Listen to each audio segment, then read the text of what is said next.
हाँ भाई, नया चैप्टर स्टार्ट कर रहे हैं डिपॉजिट्स। नया चैप्टर कौन सा स्टार्ट कर रहे हैं? डिपॉजिट्स। अच्छा, डिपॉजिट्स जो चैप्टर है आप जो पढ़ने जा रहे हो, इसको हम एक्सेप्टेंस ऑफ डिपॉजिट्स भी बोलते हैं और डिपॉजिट्स भी बोलते हैं। इसके अंदर जो आप कंपनी लॉ के सेक्शंस पढ़ोगे वो पढ़ोगे सेक्शन 73 से लेकर 76A तक।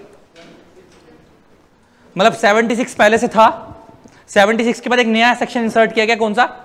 76A। तो समझ नाम से क्लियर हो रहा है कि अमेंडमेंट होगी, बाद में आया होगा। और इसमें से एक सेक्शन इन्होंने ओमिट कर दिया बीच में, 75। तो इसका मतलब तुम क्या क्या पढ़ोगे? 73, 74, फिर 76, 76A। ठीक है, 75।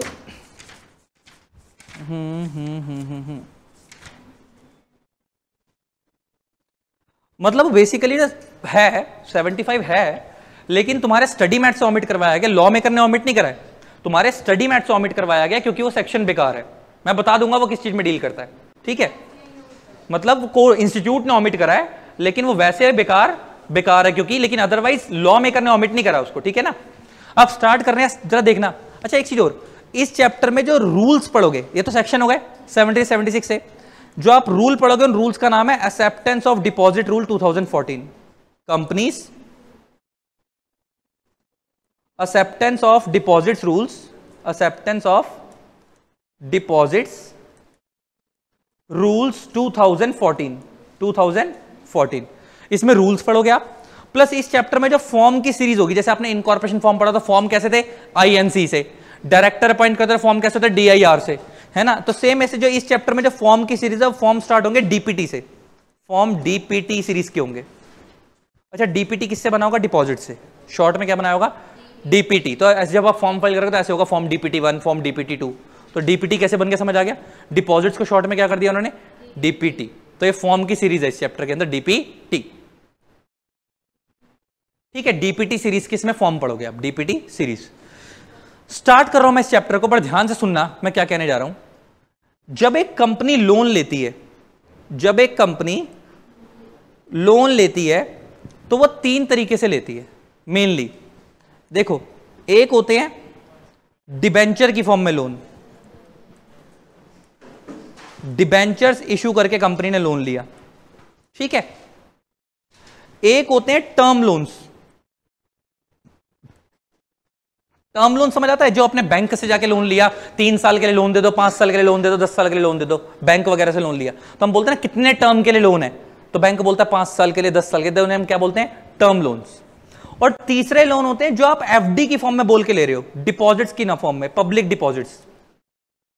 जो आप जनता से पैसा ले रहे हो, पब्लिक डिपॉजिट्स बोल लो या खाली डिपॉजिट्स बोल लो, एक ही बात है।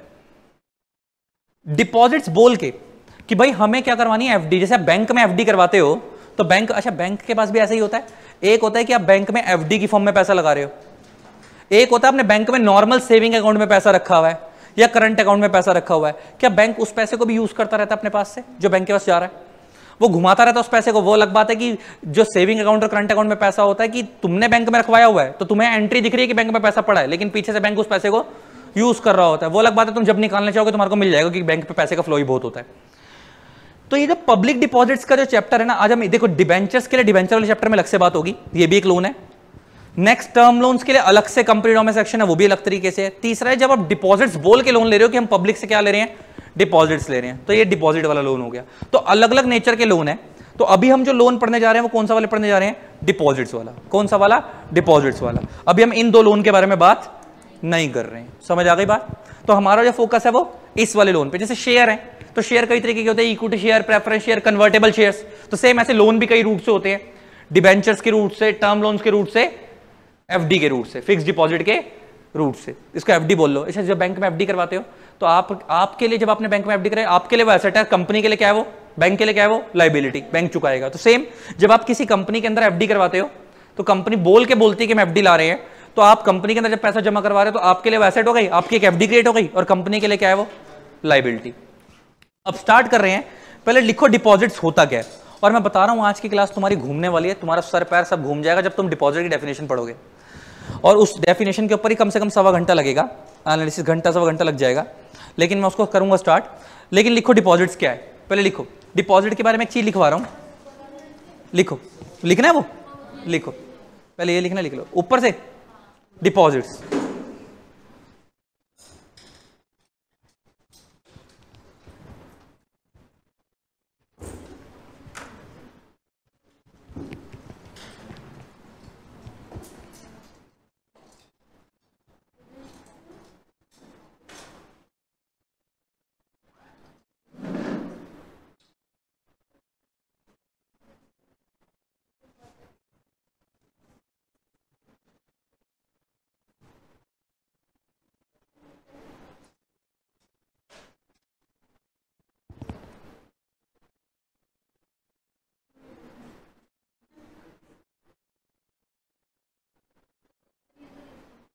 लिख लिया?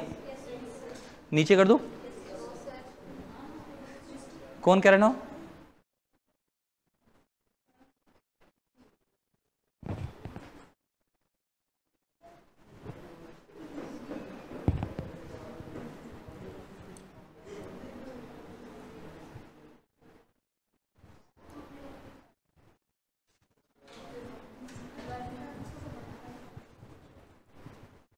करो नीचे, ये लो, कंपनीज एक्सेप्टेंस और डिपॉजिट रूल्स 2014 आप पढ़ोगे। इसमें फॉर्म की जो सीरीज है वो कौन सी है? डीपीटी सीरीज के फॉर्म है, मतलब डीपीटी 1 डीपीटी 2 ऐसे पढ़ोगे, क्या यूज है उसका। और लोन की हम बात कर रहे थे, तो लोन कितने तरीके से लिए जाते हैं? मेनली 3 तरीके से। एक होते हैं डिबेंचर की फॉर्म में लोन। अच्छा, जब डिबेंचर इशू करते हो ना और उस फॉर्म में लोन लेते हो, उसके लिए सेक्शन लगता है 71। कंपनी लॉ में सेक्शन है वो कौन सा है? 71। जब आप नॉर्मल टर्म लोन्स लेते हो ना, नॉर्मल टर्म लोन्स, तो उसके लिए सेक्शन 179(3) प्लस सेक्शन 180, 2 सेक्शन लगते हैं उसके लिए। और जब आप डिपॉजिट्स की फॉर्म में लोगे तो मैंने तुम्हारे को बता ही दिया उसके सेक्शन कौन से हैं, 73 से लेकर 76A तक। तो उसमें नॉर्मल टर्म लोन जो लेते हो उसके लिए कौन सा है? 179(3) से लेकर 180 प्लस में, साथ में 179(3) प्लस सेक्शन 180, प्लस सेक्शन 180।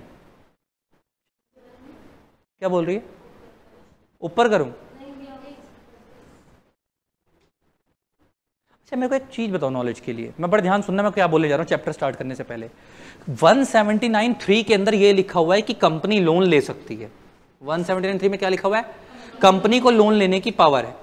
और सेक्शन 180 के अंदर ये लिखा हुआ है कितना ले सकती है, वो 180 में लिखा हुआ है। 179(3) और 180 का लॉजिक समझ आ गया? 179(3) क्या बोलता है? कंपनी लोन ले सकती है। 180 क्या बोलता है? कितना ले सकती है। अच्छा, अल्टीमेटली क्या डिबेंचर की फॉर्म में लोन ले रहे हो तो क्या है तो लोन ही? पब्लिक डिपॉजिट की फॉर्म में लोन ले रहे हो तो क्या वो भी लोन ही है? और जो नॉर्मल लोन टर्म लोन ले रहे हो वो तो लोन है ही। तो मैं कह सकता हूं कि ये 179(3) और 180 सबके अंदर ही लगते होंगे साथ में। यार अल्टीमेटली है तो लोन ही, तो क्या 179(3) और 180 हमेशा ही फॉलो करना पड़ता होगा? तो मैं कह सकता हूं कि जब कंपनी डिबेंचर की फॉर्म में लोन लेती होगी तो 179(3) ने अलाउ करा कि आप लोन ले लो, 180 ने बोला कितना ले लो, और किस तरीके से ले रहे हो इशू करके, डिबेंचर इशू करके, साथ में 71 भी फॉलो करना। इसका मतलब ये हो गया जब कंपनी डिबेंचर इशू करके लोन लेती होगी 71 भी फॉलो करती होगी, साथ में 179(3) भी फॉलो करती होगी, साथ में 180 भी फॉलो करती होगी। वो 180 में लिखा है, नहीं 180 में सेक्शन के अंदर बताया हुआ कि आप कितने अमाउंट तक जा सकते हो। अच्छा, तो मैंने क्या बोला, जब कंपनी डिबेंचर इशू, देखो लोन लेने की चीज अलग है, ये जो डिबेंचर है तो लोन लेने का मेथड है कि किस मेथड से ले रहे हो, लेकिन लोन लेना ना लेना किसने अलाउ करा? 179(3) ने। तो हम क्या समझ रहे हैं कि अल्टीमेटली तीनों लोन ही है। तो जब डिबेंचर की फॉर्म में लोन ले रहे हो तो डिबेंचर इशू किस तरीके से करने वो 71 में बताया, लेकिन डिबेंचर इशू करके ले तो क्या ले हो? लोन। तो वो लोन लेना का अलाउ किसने करा? 179(3) ने। और कितना लोगे वो किसने बोला? 180 ने। तो मैं कह सकता हूं जब कंपनी डिबेंचर इशू करके लोन लेती होगी तीनों सेक्शन फॉलो करने पड़ते होंगे, 71 भी प्लस 179(3) भी प्लस 180 भी। यहीं रुक जाओ, आगे बढ़ो। कंपनी डिपॉजिट्स की फॉर्म में लोन लेती होगी तो अल्टीमेटली वो भी लोन है, तो क्या 179(3) भी फॉलो करना होता होगा, 180 भी फॉलो करना होता होगा, प्लस 73 से लेकर 76A भी फॉलो करने होते होंगे। ऐसा हो गया ना, क्योंकि अल्टीमेटली लोन तो है ही, लेकिन अब किस फॉर्म में ले रहे हो? डिपॉजिट की फॉर्म में, तो डिपॉजिट के प्रोविजन अलग से फॉलो करने पड़ेंगे। फिर तीसरी कैटेगरी नॉर्मल लोन, ना डिपॉजिट्स को बोल के लिया ना डिबेंचर बोल के लिया, तो उसके लिए खाली कौन सा फॉलो करना होता है? 179(3) प्लस 180 प्लस 180, उसके लिए फिर ये वाले दोनों इन दोनों जगहों पे आने की जरूरत नहीं है, ना तो इसमें ना उसमें। समझ आ गई बात? क्लियर हो गया? तो क्या 173 और 180 फंडा क्लियर होना चाहिए हमारे को। तो 173 क्या बोलता है? Power of the company to borrow loan. किस में लिखा है? How much a company can borrow, कहां लिखा हुआ है? 180। ठीक है, अमाउंट नहीं दिया, वो बताऊंगा, लिमिट है वो, आगे अभी आएगी इसी के अंदर ही, वो बताऊंगा कैसे होगी। आगे बढ़े, ये लो सेक्शन 70 से लेकर 70 स्लैश डिपॉजिट्स। या तो खाली डिपॉजिट्स बोल के लोन ले लो, या पब्लिक डिपॉजिट बोल के ले लो, एक ही बात है। या फिक्स डिपॉजिट बोल के ले लो कि हम एफडी लेके आ रहे हैं। अलग अलग नाम है डिपॉजिट्स के, कुछ लोग इसे एफडी बोल देते हैं, कुछ लोग खाली डिपॉजिट बोल देते हैं, कुछ लोग पब्लिक डिपॉजिट बोलते हैं। अलग अलग नाम है एक ही चीज के, कई नाम। ठीक है जी। अभी हमारा जो फोकस है आज की क्लास में वो किस पे है? ना इस डिवेंचर वाले पे है, ना इस टर्म वाले पे है, खाली किस पे है? डिपॉजिट वाले लोन पे। ठीक है ना। चलो अब लिखो, मैं क्या लिखवाने जा रहा हूं, कुछ लिखो। डिपॉजिट्स का बैकग्राउंड लिखवा रहा हूं जो तुम्हारे बुक में शायद नहीं लिखा है। मैं एक बार डिपॉजिट्स खोल लूं, रुको।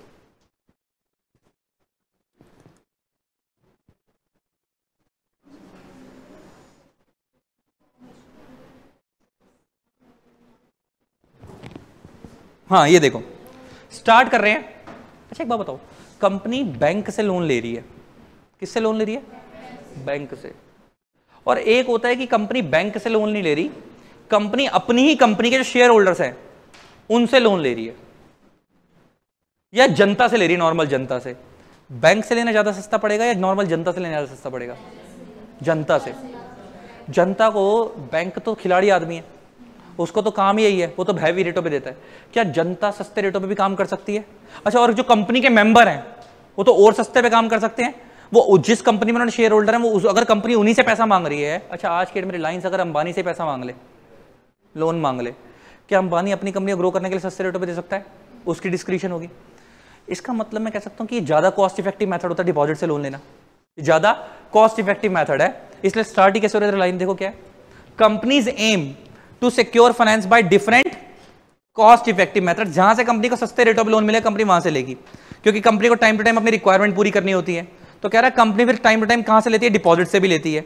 इन order to control malpractices, malpractices का मतलब होता है bad practices. The Companies act 2013 has introduced the strict provision under the deposit regime. लेकिन एक चीज बता दूं, अच्छा क्या इनसे सस्ते रेटों पे मिल रहा है तो क्या कंपनी इनके साथ क्या कर सकती है? गलत काम भी कर सकती है, इनको नुकसान भी पहुंचा सकती है मेंबर्स वगैरह को। तो ये बहुत स्ट्रिक्ट रिजाइम है कंपनी के लिए। ये डिपॉजिट एक्सेप्ट करना मेंबर से बहुत स्ट्रिक्ट प्रोविजंस हैं, आसानी से नहीं ले सकती, प्लस पेनल्टी भी बहुत हैवी है। अच्छा ऐसा क्यों करा? कि मेंबरों को नुकसान ना पहुंचे, मेंबरों को नुकसान ना पहुंचे। मीनिंग ऑफ डिपॉजिट्स ये मैंने डाला, अब जरा पढ़ो क्या बोल रहे हैं। डिपॉजिट के कई नाम है, डिपॉजिट बोल लो, या पब्लिक डिपॉजिट बोल लो, या फिक्स डिपॉजिट बोल लो, अलग अलग नाम है। Is a kind of borrowing. ये क्या है? एक बोरोइंग। किसने करी है? Made by company. मतलब कंपनी ने बोला कि भाई हमारी कंपनी एफडी की स्कीम लेके आ रही है, जिसको भी हमारे को पैसा लगाना हमारी कंपनी की एफडी की स्कीम में लगा लो। तो कंपनी जनता से क्या ले रही है? एफडी की फॉर्म में पैसा ले रही है, और बदले में उनको एक रसीद काट के दे देगी, और बदले में कंपनी हर साल उनको क्या पे करती रहेगी? इंटरेस्ट पे करती रहेगी। अच्छा एक चीज और, जब आप किसी कंपनी में डिबेंचर होल्डर्स की फॉर्म में पैसा लगाते हो, डिबेंचर की फॉर्म में पैसा लगाते हो, तो जो पैसा लगा रहा है उसे हम डिबेंचर होल्डर बोलते हैं, और कंपनी को हम क्या बोलते हैं? Borrower company. तो सेम जो कंपनी डिपॉजिट इशू करके पैसा लेती है, तो जो पैसा कंपनी के डिपॉजिट में लगा रहे हैं उन्हें हम बोलते हैं डिपॉजिट होल्डर्स। उन्हें हम क्या बोलते हैं? Deposit holders. कंपनी क्या हो गई? Borrower company. समझ आ गई ना बात? तो जैसे डिबेंचर जब कंपनी इशू करती है बदले में लोन लेती है, तो जो कंपनी के डिबेंचर के अंदर पैसा लगा रहे हैं उन्हें हम क्या बोलते हैं? Debenture holders. तो डिबेंचर होल्डर क्रेडिटर होते हैं, और कंपनी कौन होती है? बोरोवर। तो सेम यहां पे जब कंपनी डिपॉजिट्स की फॉर्म में लोन ले रही है, तो जो कंपनी के डिपॉजिट में पैसा लगा रहे हैं वो लोग कौन हो गए? डिपॉजिट होल्डर्स, और कंपनी कौन हो गई? बोरोवर। तो deposit holders are the creditors of the company. तो इसका मतलब जस्ट लाइक डिबेंचर होल्डर की कैटेगरी वाले लोग हैं, बस इनके प्रोविजन डिफरेंट है, उनके प्रोविजन डिफरेंट है, अलग अलग तरीके के लोन है। अच्छा एक चीज देखो आगे, इट में be noted that the deposit में बी सिक्योर्ड और अनसिक्योर्ड। अच्छा सिक्योर्ड और अनसिक्योर्ड आपको पता ही है। सिक्योर्ड मतलब जब कंपनी ने डिपॉजिट इशू करे होंगे तो बदले में क्या होगा? कंपनी, अच्छा डिपॉजिट इशू करने का मतलब क्या? कंपनी लोन ले रही है, डिपॉजिट होल्डर्स, तो कंपनी बदले में अपनी कोई प्रॉपर्टी गिरवी रखवाती होगी, है ना। और अनसिक्योर्ड का मतलब क्या है? कंपनी ने अपनी गुडविल के बेस पे लोन ले लिया डिपॉजिट होल्डर से एफडी की फॉर्म में, लेकिन बदले में कोई चीज गिरवी नहीं रखवाई। बात समझ आ गया है? ये चार्ज लगेगा साथ में यहाँ पे। अच्छा एक बात बताओ, यहीं रुक जाओ, अभी गवा रहा हूं, घुस जा। अच्छा सुन लो मेरी बात, एक बात बताओ, चार्ज का मतलब क्या होता है? सिक्योर्ड लोन लेना। जब कंपनी प्लेज करती है, मॉर्गेज करती है, हाइपोथिकेशन करती है, तो इन तीनों को जोड़ के हम क्या बोलते हैं? चार्ज। अच्छा मान लो मैंने कोई लोन लिया, बदले में मैंने अपनी कोई प्रॉपर्टी सामने वाले को गिरवी रखवाई, तो इसका मतलब मैं बोलूंगा कि मैंने चार्ज क्रिएट कर दिया। क्या हो गया? चार्ज क्रिएट हो गया।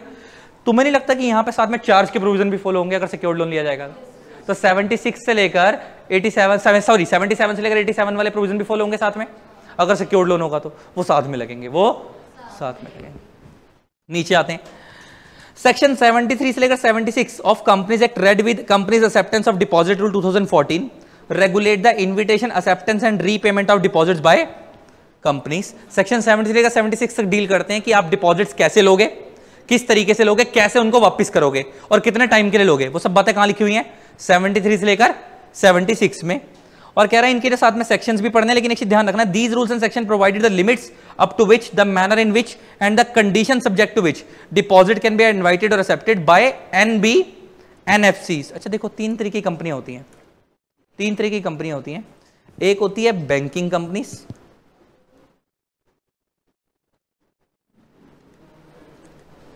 एक होती हैं NBFCs, non banking financial companies.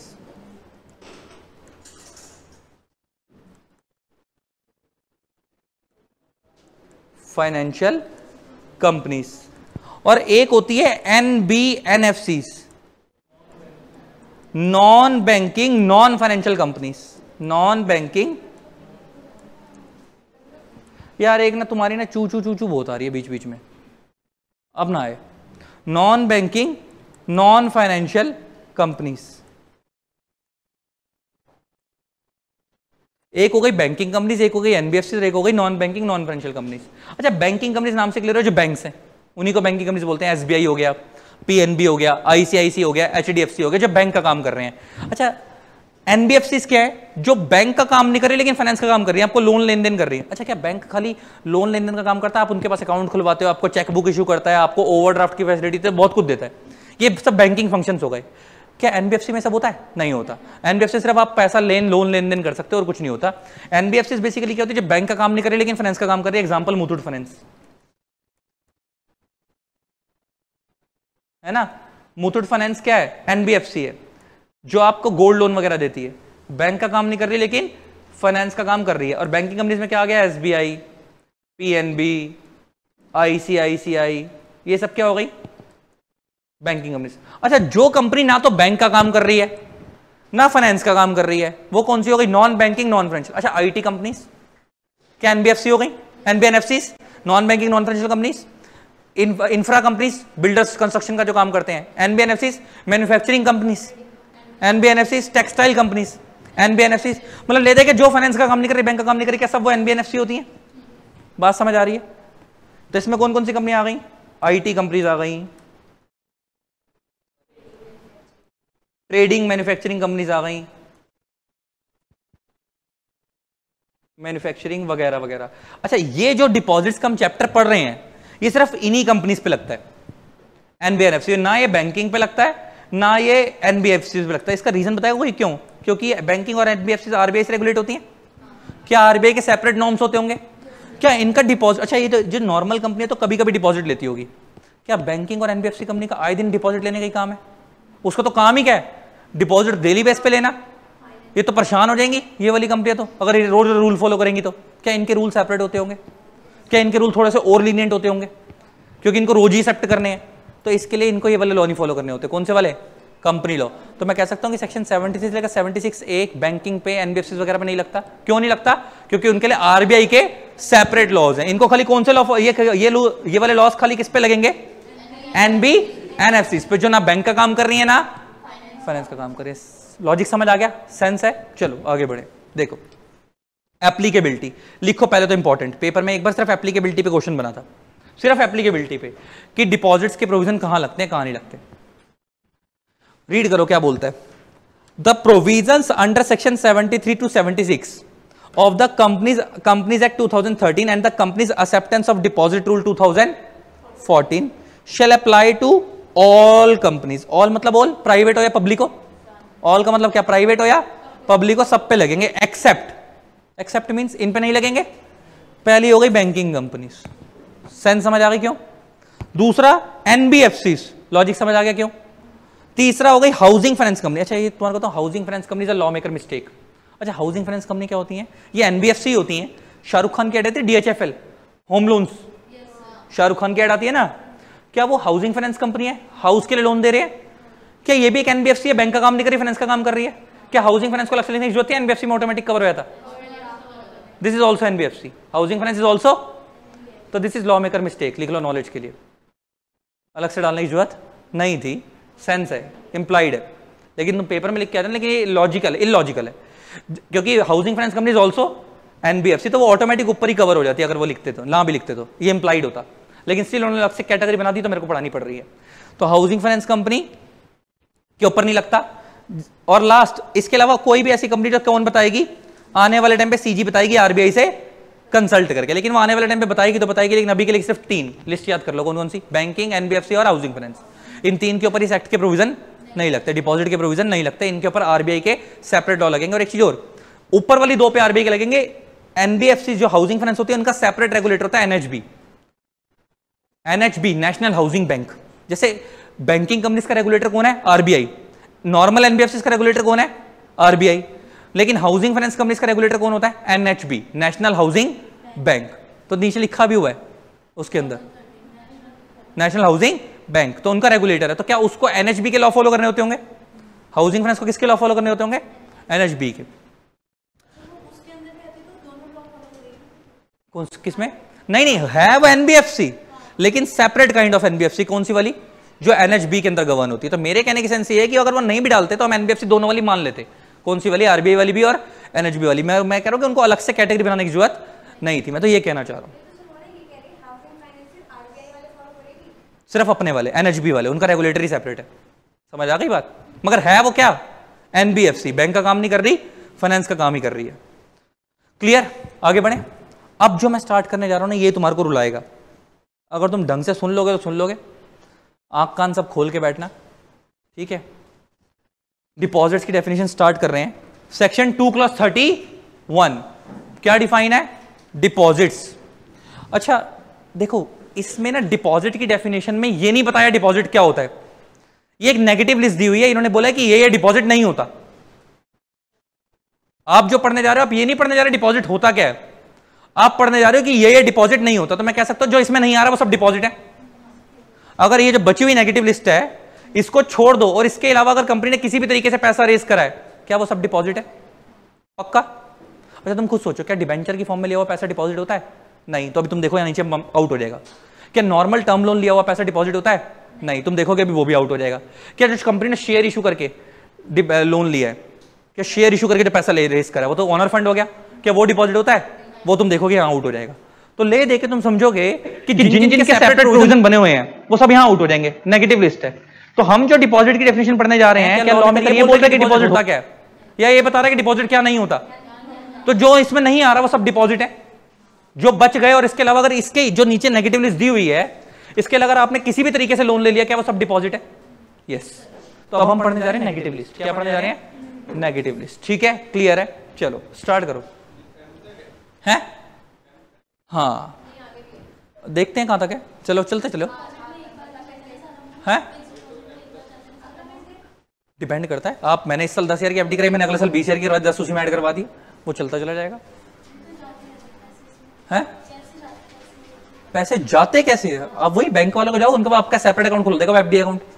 जैसे तो नॉर्मल सेविंग अकाउंट करवाती है ना, तो उसमें वो रेकरिंग डिपॉजिट होता है। आपको लगता है कि आप 2 तरीके की डिपॉजिट होते हैं, एक होता है फिक्स डिपॉजिट, एक होता है रेकरिंग। रेकरिंग मतलब रिपीटिंग। एक होता है, 2 तरीके के लोग हैं, एक उनमें 5 लाख रुपए जुड़े, 5 लाख की एफडी करवा दी। अब एफडी का मतलब है 3 साल 4 साल के लिए करवा दी, छोड़ दी करवा के, है ना। अगर आपके पास अगले साल 5 फिर जुड़ गए तो आपने बैंक वाले को क्या बोला, या तो उसी एफडी में ऐड करते हैं, तो एक सेपरेट एफडी अकाउंट खोल दे, वो तुम्हारी 2 एफडी चल जाएंगी, ऐसा होता है। और रेकरिंग डिपॉजिट में क्या होता है कि सेपरेट अकाउंट नहीं खुलते। आपको लगता है कि यार मैं ना एक बार में 5 लाख नहीं जोड़ पाऊंगा, हर महीने 20-30 हज़ार जुड़ेंगे, अपने बैंक में जाके बोला रेकरिंग डिपॉजिट अकाउंट खोल दे, हर महीने जितने जुड़ते जाए डालते जाओ। समझ आ गई? उसके बेस पर रेकरिंग बेस पे इंटरेस्ट मिलता जाएगा। जैसे मान लो तूने पहले महीने 20 हज़ार रखवाए, तेरे को 20 हज़ार पे इंटरेस्ट मिला, तूने अगले महीने 15 हज़ार और जमा करवा दिए, तो अगली बार इंटरेस्ट 35 हज़ार पे आएगा। उससे अगले महीने तूने 50 हज़ार और जमा करवा दिए, 85 हज़ार पे लोन इंटरेस्ट आएगा, ऐसे जुड़ता चलेगा। उसे हम बोलते हैं रेकरिंग डिपॉजिट। वो एफडी नहीं होती, वो भी डिपॉजिट ही है, लेकिन वो कौन सा डिपॉजिट है? रेकरिंग। तो डिपॉजिट कई तरीके के होते हैं, तो यहाँ पे भी हो सकते हैं वो, कंपनी भी, कोई भी कंपनी, डिपॉजिट तो डिपॉजिट है, रेकरिंग हो, फिक्स हो, कोई भी अलग अलग नाम है, तुम यहां पे लेके आ सकते हो। तो हम तो मेन पढ़ ही कह रहे हैं, हम ये पढ़ रहे हैं फिक्स डिपॉजिट क्या होता है, हम तो पढ़ रहे हैं डिपॉजिट क्या होता है, फिर वो कोई भी हो, बात समझ आती है। चलो अकॉर्डिंग, लेकिन तुम्हें क्या लगता है, क्या ये recurring deposit normal company scheme लाती होंगी? उन पे इतना टाइम है कि रोज इन्हीं कामों में उलझी रहेंगी? रेकरिंग डिपॉजिट कौन लाता होगा? बैंक्स लाते होंगे। उनके लिए, उनके पास, उनको रोज का काम है लेना, इसलिए उनके लॉ ही बाहर कर दिए यहां से। उनके ऊपर तो लॉ लग ही नहीं रहे, उनके लिए तो कौन से लॉ है? आरबीआई के सेपरेट लॉज हैं। बैंक्स के ऊपर तो लगते ही नहीं है। नीचे आओ, section 2 clause 31 read with rule 2C of companies acceptance of deposit rule 2014 क्या बोलता है? ये डिपॉजिट इंक्लूड्स, शब्द क्या है? इंक्लूड्स। क्या मीन्स है इसका? जो लिखा है ये तो है, इसके अलावा और कुछ भी कह रहा है? Any receipt of money by way of deposit और लोन और in any other form by a company but does not include. यहीं रुक जाओ। इसका मतलब ये है, देखो दो तरीके के डिपॉजिट होते हैं। एक वो डिपॉजिट जो आपने बोल के कहा है डिपॉजिट, कि हमें डिपॉजिट चाहिए। एक वो डिपॉजिट जो आपने डिपॉजिट बोल के नहीं लिए, आपने लोन बोल के पैसा लिया था, लेकिन वो नेचर जो है उसका डिपॉजिट जैसा लग रहा है, तो उसे हम डिपॉजिट मान लेंगे। अच्छा, वो नेचर कब लगेगा? जब वो नीचे वाली नेगेटिव लिस्ट में फॉल नहीं कर रहा होगा। नेगेटिव लिस्ट में फॉल नहीं कर रहा होगा तो मैंने तुम्हें बताया कि नेगेटिव लिस्ट दी हुई क्या क्या डिपॉजिट नहीं माना जाएगा, और जो इसके अलावा बच गया वो सब क्या है? डिपॉजिट। तो मान लो आपने कोई ऐसा लोन लिया है जो इसमें से नेगेटिव लिस्ट में फॉल नहीं कर रहा, तो इसका मतलब वो क्या डिपॉजिट मान लिया जाएगा? तो क्या वो नॉर्मल डिपॉजिट है, उसे हम वो डिपॉजिट की डेफिनेशन मारा है, वो डीम डिपॉजिट हो गया, मान लेंगे। क्या मान लेंगे? मान लेंगे। तो इसका मतलब डिपॉजिट दो तरीके के हो गए, लिख लो। डिपॉजिट्स कितने तरीके के हो गए? दो तरीके के। एक वो जो एक्चुअल डिपॉजिट्स हैं, जो बोल के लिए क्या कि हमें डिपॉजिट की फॉर्म में पैसा चाहिए, और एक वो डीम्ड डिपॉजिट्स। डीम्ड का मतलब क्या होता है? मान लिया जाएगा, हिंदी में बोले तो मान लिया जाएगा। Deemed deposits. तो ये वो पैसा है जो डिपॉजिट बोल के लिया नहीं था, लेकिन हम इसे मान रहे हैं कि डिपॉजिट है। ठीक है, क्लियर? बात समझ आ रही? अच्छा, इसका एक चीज समझो। अब मैं नेगेटिव लिस्ट जो पढ़ने जा रहा हूं, मैं कह सकता हूं कि जो नेगेटिव लिस्ट में फॉल नहीं करेगा और आपने पैसा ले लिया, क्या वो सब डीम डिपॉजिट है? यस, वो सब क्या है? Deem deposit. पहला स्टार्ट करें। अच्छा, बट डज नॉट इंक्लूड। अब हम क्या पढ़ने जा रहे हैं? ये डिपॉजिट है या नहीं है? नहीं है। अब हम नेगेटिव लिस्ट पढ़ने जा रहे हैं कि ये डिपॉजिट नहीं माने जाएंगे। पहला पॉइंट, अच्छा, any amount receive from the central government और स्टेट गवर्नमेंट और any amount receive from any other source whose repayment is granted by the central government और स्टेट गवर्नमेंट और any amount receive from local authority. Local authority मतलब वही MCD वगैरह, municipal corporation हो गई, गांव में जो पंचायत होती हैं वो भी लोकल अथॉरिटी में आती हैं। और any amount receive from a statutory authority. अच्छा, स्टैट्यूटरी अथॉरिटी कौन सी हो सकती है? जो कह रहा है अपने एक्ट से बनी है। आईसीआई, आईसीएसआई, आईसीएमएआई, ये सब क्या है? स्टैट्यूटरी अथॉरिटीज हैं। अच्छा, एक बात, ये अपने एक्ट से बनी है। अच्छा, सेबी, सेबी इज आल्सो, सेबी के इंडिया में सेबी एक्ट है, क्या वो भी एक स्टैट्यूटरी अथॉरिटी है जो खुद के एक्ट से बनी है? अच्छा सुनो मेरे ध्यान से, कह रहा है अगर आप इनसे कोई भी पैसा ले रहे हो, इनसे आपको कोई भी पैसा रिसीव हो रहा है, वो डिपॉजिट नहीं माना जाएगा। क्या मैं कह सकता हूं ऐसा क्यों? ये जो पैसा देंगे आपको डोनेशन की फॉर्म में देती होंगी ज्यादातर, तो क्या वो डोनेशन है?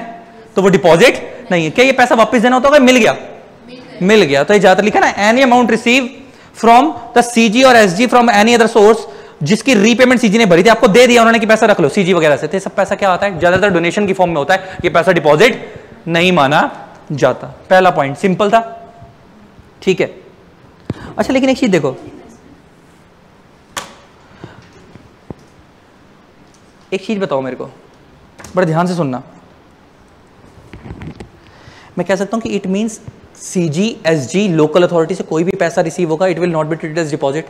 अच्छा, लेकिन अगर सीजी एसजी आपको लोन की फॉर्म में पैसा दे रही है, नॉर्मल लोन की फॉर्म में, डिपॉजिट की फॉर्म में दे रही, तो क्या सिर्फ नॉर्मल 179(3) और 181(c) फॉलो करना होता होगा, डिपॉजिट फॉलो नहीं करना? तो ले देखिए, सीजी डिपॉजिट की फॉर्म में कभी भी पैसा नहीं लगाती है, वो तो नॉर्मल लोन देगी, और वो नॉर्मल लोन देती नहीं है। अच्छा, आपको याद होगा सीजी एसजी ज्यादातर पैसा कहां देती होंगे? आप सरकार से कभी लोन मांगने आते हो या बैंक से लोन मांगने आते हो? बैंक से। सीजी एसजी पैसा कहां देती होगी? जब कोई कंपनी डूब रही होती होगी, और वो कंपनी किसको बचाने के लिए पैसा दे रही होती होंगी? तुम्हारी मेरी कंपनियों का, सरकारी कंपनियों को बचाने के लिए पैसा देती होंगी। अच्छा, सरकारी कंपनी को बचाने के लिए सरकार ने अपने खजाने में से पैसा दे दिया, तो क्या एक किस्म से वो डोनेशन ही सरकार वापस लेती है उस पैसे को, बचाने के लिए, रिवाइव करने के लिए दिया, उसको रिवाइव करने के लिए दिया? तो ऐसा पैसा एक किस्म से काइंड ऑफ डोनेशन होता है, डिपॉजिट नहीं माना जाता। लॉजिक सेंस समझ आ गई? नेक्स्ट पॉइंट पे आओ। एनी अमाउंट, ये बड़ा इंपॉर्टेंट है, any amount receive from foreign governments. अच्छा, ऊपर इंडियन गवर्नमेंट की बात हो रही थी, अब किसकी बात आ रही है? फॉरेन गवर्नमेंट्स की। फॉरेन और international banks, multilateral financial institution. अच्छा, देखो देखो सुन लो बड़े ध्यान से मैं क्या बोलने आ रहा हूं। एक होते हैं बायलेटरल फाइनेंशियल इंस्टीट्यूशंस, एक होते हैं मल्टीलेटरल फाइनेंशियल इंस्टीट्यूशन। बाय मतलब ऐसे फाइनेंशियल इंस्टीट्यूशन जो लोगों को फाइनेंस प्रोवाइड कर रहे हैं और वो 2 या 2 से ज्यादा कंट्री में काम कर रहे हैं। 2 कंट्री में काम कर रहे हैं तो बायलेटरल, 2 से ज्यादा कंट्री में काम कर रहे हैं तो मल्टीलेटरल। लॉजिक समझ आ गया? बायलेटरल मल्टीलेटरल किसको बोलते हैं? तो फाइनेंशियल इंस्टीट्यूशन में जो फाइनेंस दे रहे हैं, और इसको बायलेटरल मल्टीलेटरल कब बोलेंगे? अगर वो 2 कंट्री में काम कर रहे हैं तो बायलेटरल, 2 से ज्यादा कंट्री में काम कर रहे हैं तो मल्टीलेटरल। ठीक है ना? आगे कह रहा है any amount receive from foreign governments, foreign international bank. अच्छा, फॉरेन बैंक का कोई एग्जांपल देगा मेरे को? अमेरिकन एक्सप्रेस इंडियन बैंक है, फॉरेन बैंक है, फॉरेन बैंक है। अमेरिकन एक्सप्रेस फॉरेन बैंक है। अच्छा, रॉयल बैंक ऑफ स्कॉटलैंड था पहले, अब तो वो आरबीएल हो गया, रत्नाकर बैंक लिमिटेड हो गया। आपको होता होगा ना, पहले आरबीएस था, रॉयल बैंक ऑफ स्कॉटलैंड, बाद में चेंज हो गया, उसका टेक ओवर किसने कर लिया था? आरबीएल ने। तो अब तो वो इंडियन हो गया, लेकिन पहले तो वो क्या था? फॉरेन। अच्छा, डच बैंक इंडियन है? एचएसबीसी इंडियन है? नहीं। एचडीएफसी इंडियन है? एचएसबीसी इंडियन नहीं। ये सब क्या है? Foreign banks. ये सब क्या है? Foreign banks. ठीक है, इंडिया में काम कर रहे हैं लेकिन ये बैंक्स फॉर इंडिया के नहीं है। कहां के? फॉरेन के। Any amount receive from foreign government, foreign और international banks, multilateral financial institutions. आगे foreign government own development financial institution. अच्छा, ऐसे फॉरेन डेवलपमेंट इंस्टीट्यूशन जो फॉरेन गवर्नमेंट होल्ड कर रही है, मतलब वो फाइनेंस इंस्टीट्यूशंस किसके हैं? फॉरेन गवर्नमेंट के कंट्रोल में चल रहे हैं। इसके अलावा foreign export credit rating agencies, foreign collaborators. अच्छा, फॉरेन कोलैबोरेटर्स कौन होते हैं? जैसे एग्जांपल लेके बात करते हैं, मान लो आपकी इंडियन कंपनी, अच्छा हीरो होंडा का जॉइंट वेंचर हुआ था, तो मैं कह सकता हूं कि हमने एक फॉरेन, हीरो इंडिया की थी, होंडा फॉरेन की थी, हम दोनों ने आपस में कोलैबोरेशन करी है। तो अगर होंडा वाले उस हीरो को चलाने के लिए पैसा देंगे तो मैं कह सकता हूं फॉरेन कोलैबोरेटर्स ने पैसा दिया हमारे को। किसने दिया है? तो इसके अलावा इंडिया में जितने भी जॉइंट वेंचर होते हैं, मारुति सुजुकी जो थे, जिसमें एक सुजुकी जापान की है, मारुति इंडिया की थी, क्या ये लोग जब पैसा देते होंगे तो ये फॉरेन कोलैबोरेटर्स हैं? ये क्या है? Foreign collaborators. तो इनसे जब पैसा लिया गया है, ये क्या नहीं माना जाएगा? डिपॉजिट। मगर मैं क्या इनको लॉ नहीं फॉलो करने होते होंगे क्या? नॉर्मल लोन के प्रोविजन लगते होंगे, नॉर्मल लोन के प्रोविजन लगते होंगे, लेकिन वो डिपॉजिट्स नहीं। अच्छा, एक चीज और, नॉर्मल लोन के प्रोविजन लगेंगे तो 179(3), 181(c) फॉलो करना होता होगा, प्लस साथ में क्या बाहर से पैसा इंडिया में आ रहा है तो क्या फेमा भी फॉलो करना पड़ता होगा, फॉरेन एक्सचेंज मैनेजमेंट एक्ट। मैंने क्या बताया था? इंडिया में एक एक्ट है foreign exchange management act. India से पैसा बाहर जा रहा है, बाहर से पैसा इंडिया में आ रहा है, तो कौन सा लॉ लगता है? फेमा। तो एक चीज तो क्लियर है कि सारा पैसा इस पॉइंट में जितना भी पैसा आ रहा है क्या सब बाहर से आ रहा है? तो देखो बता भी रहा है, लिया गया कहां से? As per FEMA act. तो क्या वो सारा, अच्छा इसका क्या फेमा के सेपरेट लॉ फॉलो करने पड़ते होंगे? तो इसलिए यहां पे कंपनी लॉ के प्रोविजन नहीं लगेंगे और ये डिपॉजिट नहीं माना जाएगा। क्लियर हो गया? क्यों नहीं माना जाएगा? लॉजिक समझ आ गया? अच्छा, इसमें एक चीज लिख लो, एग्जांपल लिखवा रहा हूं, जरा लिखना। यहां पे लिखा ना मल्टीलेटरल फाइनेंशियल इंस्टीट्यूशंस, मैंने तुम्हारे को बता ही दिया कि जो 3 या 3 से ज्यादा कंट्री में काम कर रहे हैं। और इसमें एक चीज लिखी थी ना, फॉरेन कोलैबोरेटर्स, तो इसमें आप लिख सकते हो फॉरेन कोलैबोरेटर्स का मतलब है जो जॉइंट वेंचर के केस में हमारे को पैसा देते हैं। नॉलेज के लिए वैसे तुम्हारे को बता दी बात। अच्छा, इसमें एक चीज लिखी है, including but not limited to. Including but not limited to का मतलब है ये जो हम बता रहे हैं फॉरेन मल्टीलेटरल फाइनेंशियल इंस्टीट्यूशंस, ये तो है ही। अच्छा, इसने नाम बताएं, कुछ मल्टीलेटरल फाइनेंशियल इंस्टीट्यूशन के नाम बताएं, जैसे Asian development bank, Commonwealth development corporation, international bank for industrial and financial reconstruction. अच्छा, इंडस्ट्रियल एंड फाइनेंशियल रिकंस्ट्रक्शन, क्या ये एशियन डेवलपमेंट बैंक का नाम तूने कभी सुना होगा? इंडिया के अंदर भी सुना है कभी एशियन डेवलपमेंट बैंक? ये जितने भी बैंक हैं ये सब क्या है? मल्टीलेटरल फाइनेंशियल इंस्टीट्यूशन है। मतलब क्या? ये 2 से ज्यादा स्टेट में काम कर रहे हैं। लेकिन इसने क्या लिखा है? Including but not limited to. मतलब हमने इनके नाम एग्जांपल देने के लिए समझाए हैं, खाली यहां तक सीमित नहीं है, इसके अलावा और भी हो सकते हैं। समझ आ गया इस लाइन का मतलब क्या? Including but not limited to. नीचे आते हैं थर्ड पॉइंट पे, any amount received as a loan और facility from any banking company और एसबीआई और any of its subsidiary banks और फ्रॉम बैंकिंग। ये तो बात ही खत्म हो गई, नॉर्मल लोन की बात हो रही है। इसका मतलब ये नॉर्मल कौन से लोन की बात हो रही है? टर्म लोन्स की। कह रहा है जो नॉर्मल बैंक से पैसा लिया, किसी बैंक की मेन ब्रांच से लिया या उसकी सब्सिडरी बैंक से लिया या किसी भी बैंक से लिया, क्या बैंक से नॉर्मल लोन की फॉर्म में जो लिया हुआ पैसा होता है क्या वो डिपॉजिट है? टर्म लोन के लाएगा, खाली टर्म लोन के लाएगा। और उसके लिए कौन से प्रोविजन लगेंगे? 179(3) प्लस 180। तो वो अलग चला गया, इसलिए एक्सक्लूड हो गया, इसलिए यहां पे क्या हो गया? बाहर हो गया। समझ आ रहा है ना सेंस? आगे बढ़ो। अब ये देखो, any amount received as a loan और फाइनेंशियल असिस्टेंस फ्रॉम पीएफआईज। अच्छा, ऊपर पीएफआई कवर नहीं थे। ये जो पीएफआई पता कौन से वालों की बात कर रहा है? जो 2(72) में तुमने कंप्लीट लॉ में पढ़े थे, एलआईसी पढ़े थे, पीएफआई की डेफिनेशन पढ़ी थी, उसमें एलआईसी आता था, यूटीआई आता था, क्या उनसे लिया हुआ पैसा वो कह रहा है पीएफ, ऊपर बैंक्स को कवर कर दिया, नीचे किसको कवर कर दिया, पीएफआई। अगर तुमको याद भी होगा मैंने बताया अभी तक कि पीएफआई मींस है अब, तो जो वो 4 नाम लिखे हुए थे सिर्फ वही पीएफआई माने जाएंगे, उसके अलावा और कोई पीएफआई नहीं होगा। तो कह रहा है जो पीएफआई से पैसा लिया वो भी डिपॉजिट नहीं है, क्योंकि वो नॉर्मल लोन ट्रीट होगा। और इसमें अच्छा पीएफआई से पैसा लिया तो लोन तो है ना, क्या 179 180 फॉलो करना पड़ता होगा, लेकिन वो वाला ये डिपॉजिट के प्रोविजन फॉलो नहीं करने। अच्छा साथ में नीचे कह रहा है कोई इंश्योरेंस कंपनी से पैसा लिया या किसी शेड्यूल बैंक से नॉर्मल पैसा। अच्छा इंश्योरेंस कंपनीज जो है LIC लोन देती है, लोन देती है, LIC लोन देती है। बहुत सारे लोगों को नहीं पता है बात, LIC लोन देती है, लेकिन चीज ये है कि LIC ज्यादातर जो लोन देती है वो अपने पॉलिसी होल्डर्स को लोन देती है, जो उन्हीं से पॉलिसी करवाते हैं उन्हें। अब तो उन्होंने आउटसाइडर्स को भी देना शुरू कर दिया है, लेकिन इनिशियली जब वो स्टार्ट हुई थी वो किसको लोन देती थी, पॉलिसी होल्डर्स। अच्छा LIC पे इतना बड़ा पैसा है, करेगी क्या इतने पैसे का। पहले तक तो वो क्या करते थे, उस पैसे को अलग अलग कंपनियों में इन्वेस्ट करते थे, उनके उसमें भी खपत नहीं हो रही। अच्छा इंडिया में लोग नॉर्मल कंपनी में इंश्योरेंस कराने से डरते हैं, LIC पे एक ट्रस्ट होता है कि सरकारी कंपनी है ना, लोगों के दिमाग में ऐसा होता है कि ये हमारा पैसा नहीं मारेगी। तुम्हें क्या लगता है कि जो इतनी बड़ी बड़ी कंपनी रिलायंस वालों की इंश्योरेंस है, या टाटा एक्सा लाइफ इंश्योरेंस है, या ICICI प्रूडेंशियल लाइफ इंश्योरेंस है, क्या ये फुद्दू कंपनी है, ये तुम्हारा पैसा मार लेंगी? मारेंगी ये भी नहीं, बस कुछ लोगों को ना इंडिया में डर है। तुम बोलोगे ना तुम्हारे को ऐसे बोल देंगे ये तो प्राइवेट कंपनी है इसमें मत लगा। अब उन गवारों को पहले तो ये समझाओ कि वो प्राइवेट कंपनी नहीं है, प्राइवेट सेक्टर कंपनी है। इतनी बड़ी कंपनी प्राइवेट होगी या पब्लिक से फंडिंग लेती है ICICI? और जब पब्लिक से फंडिंग लेती है कि normal private company public issue ला सकती है? इसका लो प्राइवेट कंपनी है, प्राइवेट सेक्टर की कंपनी है, प्राइवेट सेक्टर की कंपनी, लेकिन कंपनियां तो पब्लिक है। और इंडिया में अगर आपको इंश्योरेंस कंपनी खोलनी है और बैंकिंग कंपनी खोलनी है, उसके लिए तो वैसे ही कई करोड़ों रुपए की कैपिटल चाहिए। क्या छोटी मोटी कंपनी काम कर पाएगी क्या? तो वो भी पैसा तो तुम्हारा वो भी नहीं मारेंगी। बस लोगों के दिमाग में बैठा हुआ है कि LIC से ही करवाओ, बाकियों से मत करवाओ। और चांस की बात देखो कि मेरी कोई भी इंश्योरेंस जो हमने अपनी करवाई है LIC में नहीं करवाई हुई। मैंने जितनी भी ली है, मेरी जो मेडिक्लेम है वो HDFC ERGO है, HDFC से करवाई, क्योंकि वो सबसे बेस्ट है। उसका उनका जो प्लान है वो बहुत अच्छा, तो मतलब डिपेंड करता है, हर किसी की अपनी जो मेंटालिटी हो, कोई गलत नहीं है। लेकिन मेरे कहने की सेंस है कि जितनी बड़ी कंपनी भी बेकार नहीं है अगर तुम सोचो कि भाई LIC में ही जाना है। अच्छा नीचे क्या बोलता है, अच्छा इंश्योरेंस कंपनीज वगैरह से लोन ले लिया, PFI से लोन ले लिया, क्या डिपॉजिट है? नहीं। क्यों नहीं है? नॉर्मल लोन माना जाएगा और इनके सेपरेट जो लॉ वाले प्रोविजन है वही लगेंगे लोन वाले। अभी तक कोई एनालिसिस स्टार्ट नहीं हो रहा है। एनालिसिस मैं बता दूंगा कहां से स्टार्ट होने वाला है। लोन वाला हो गया, ये हो गया, ये हो गया, ये हो गया,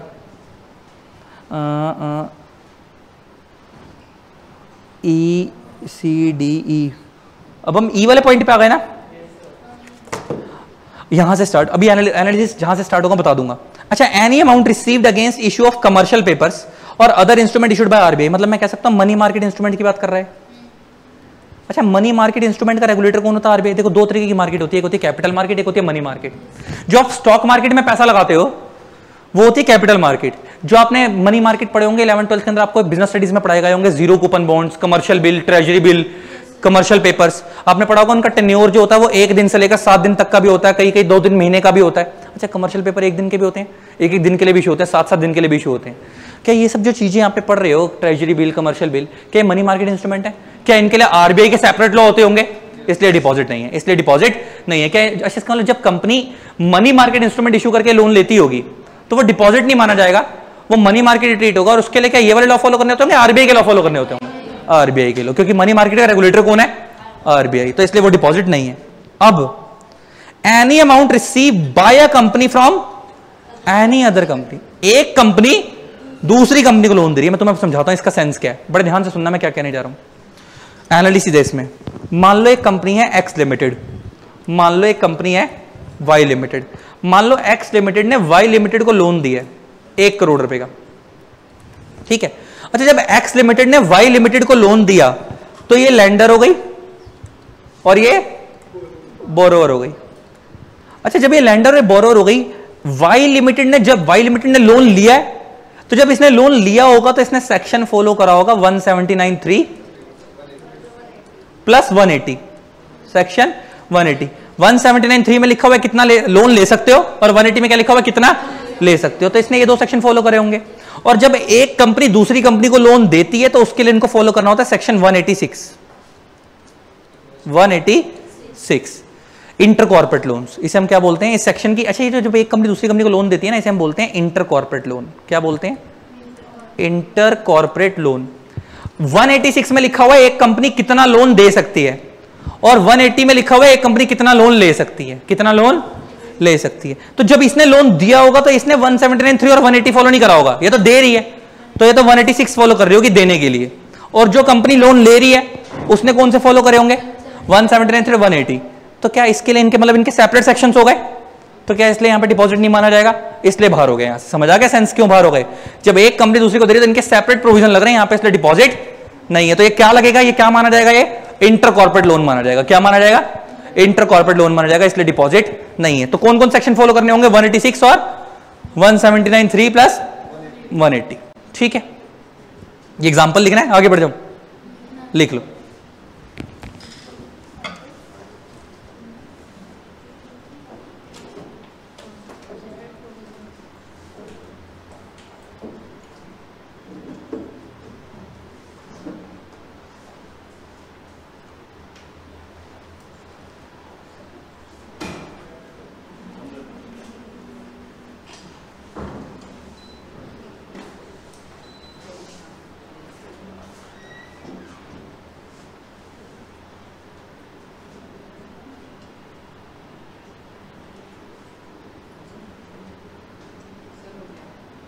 आगे बढ़े, अच्छा लिख लो।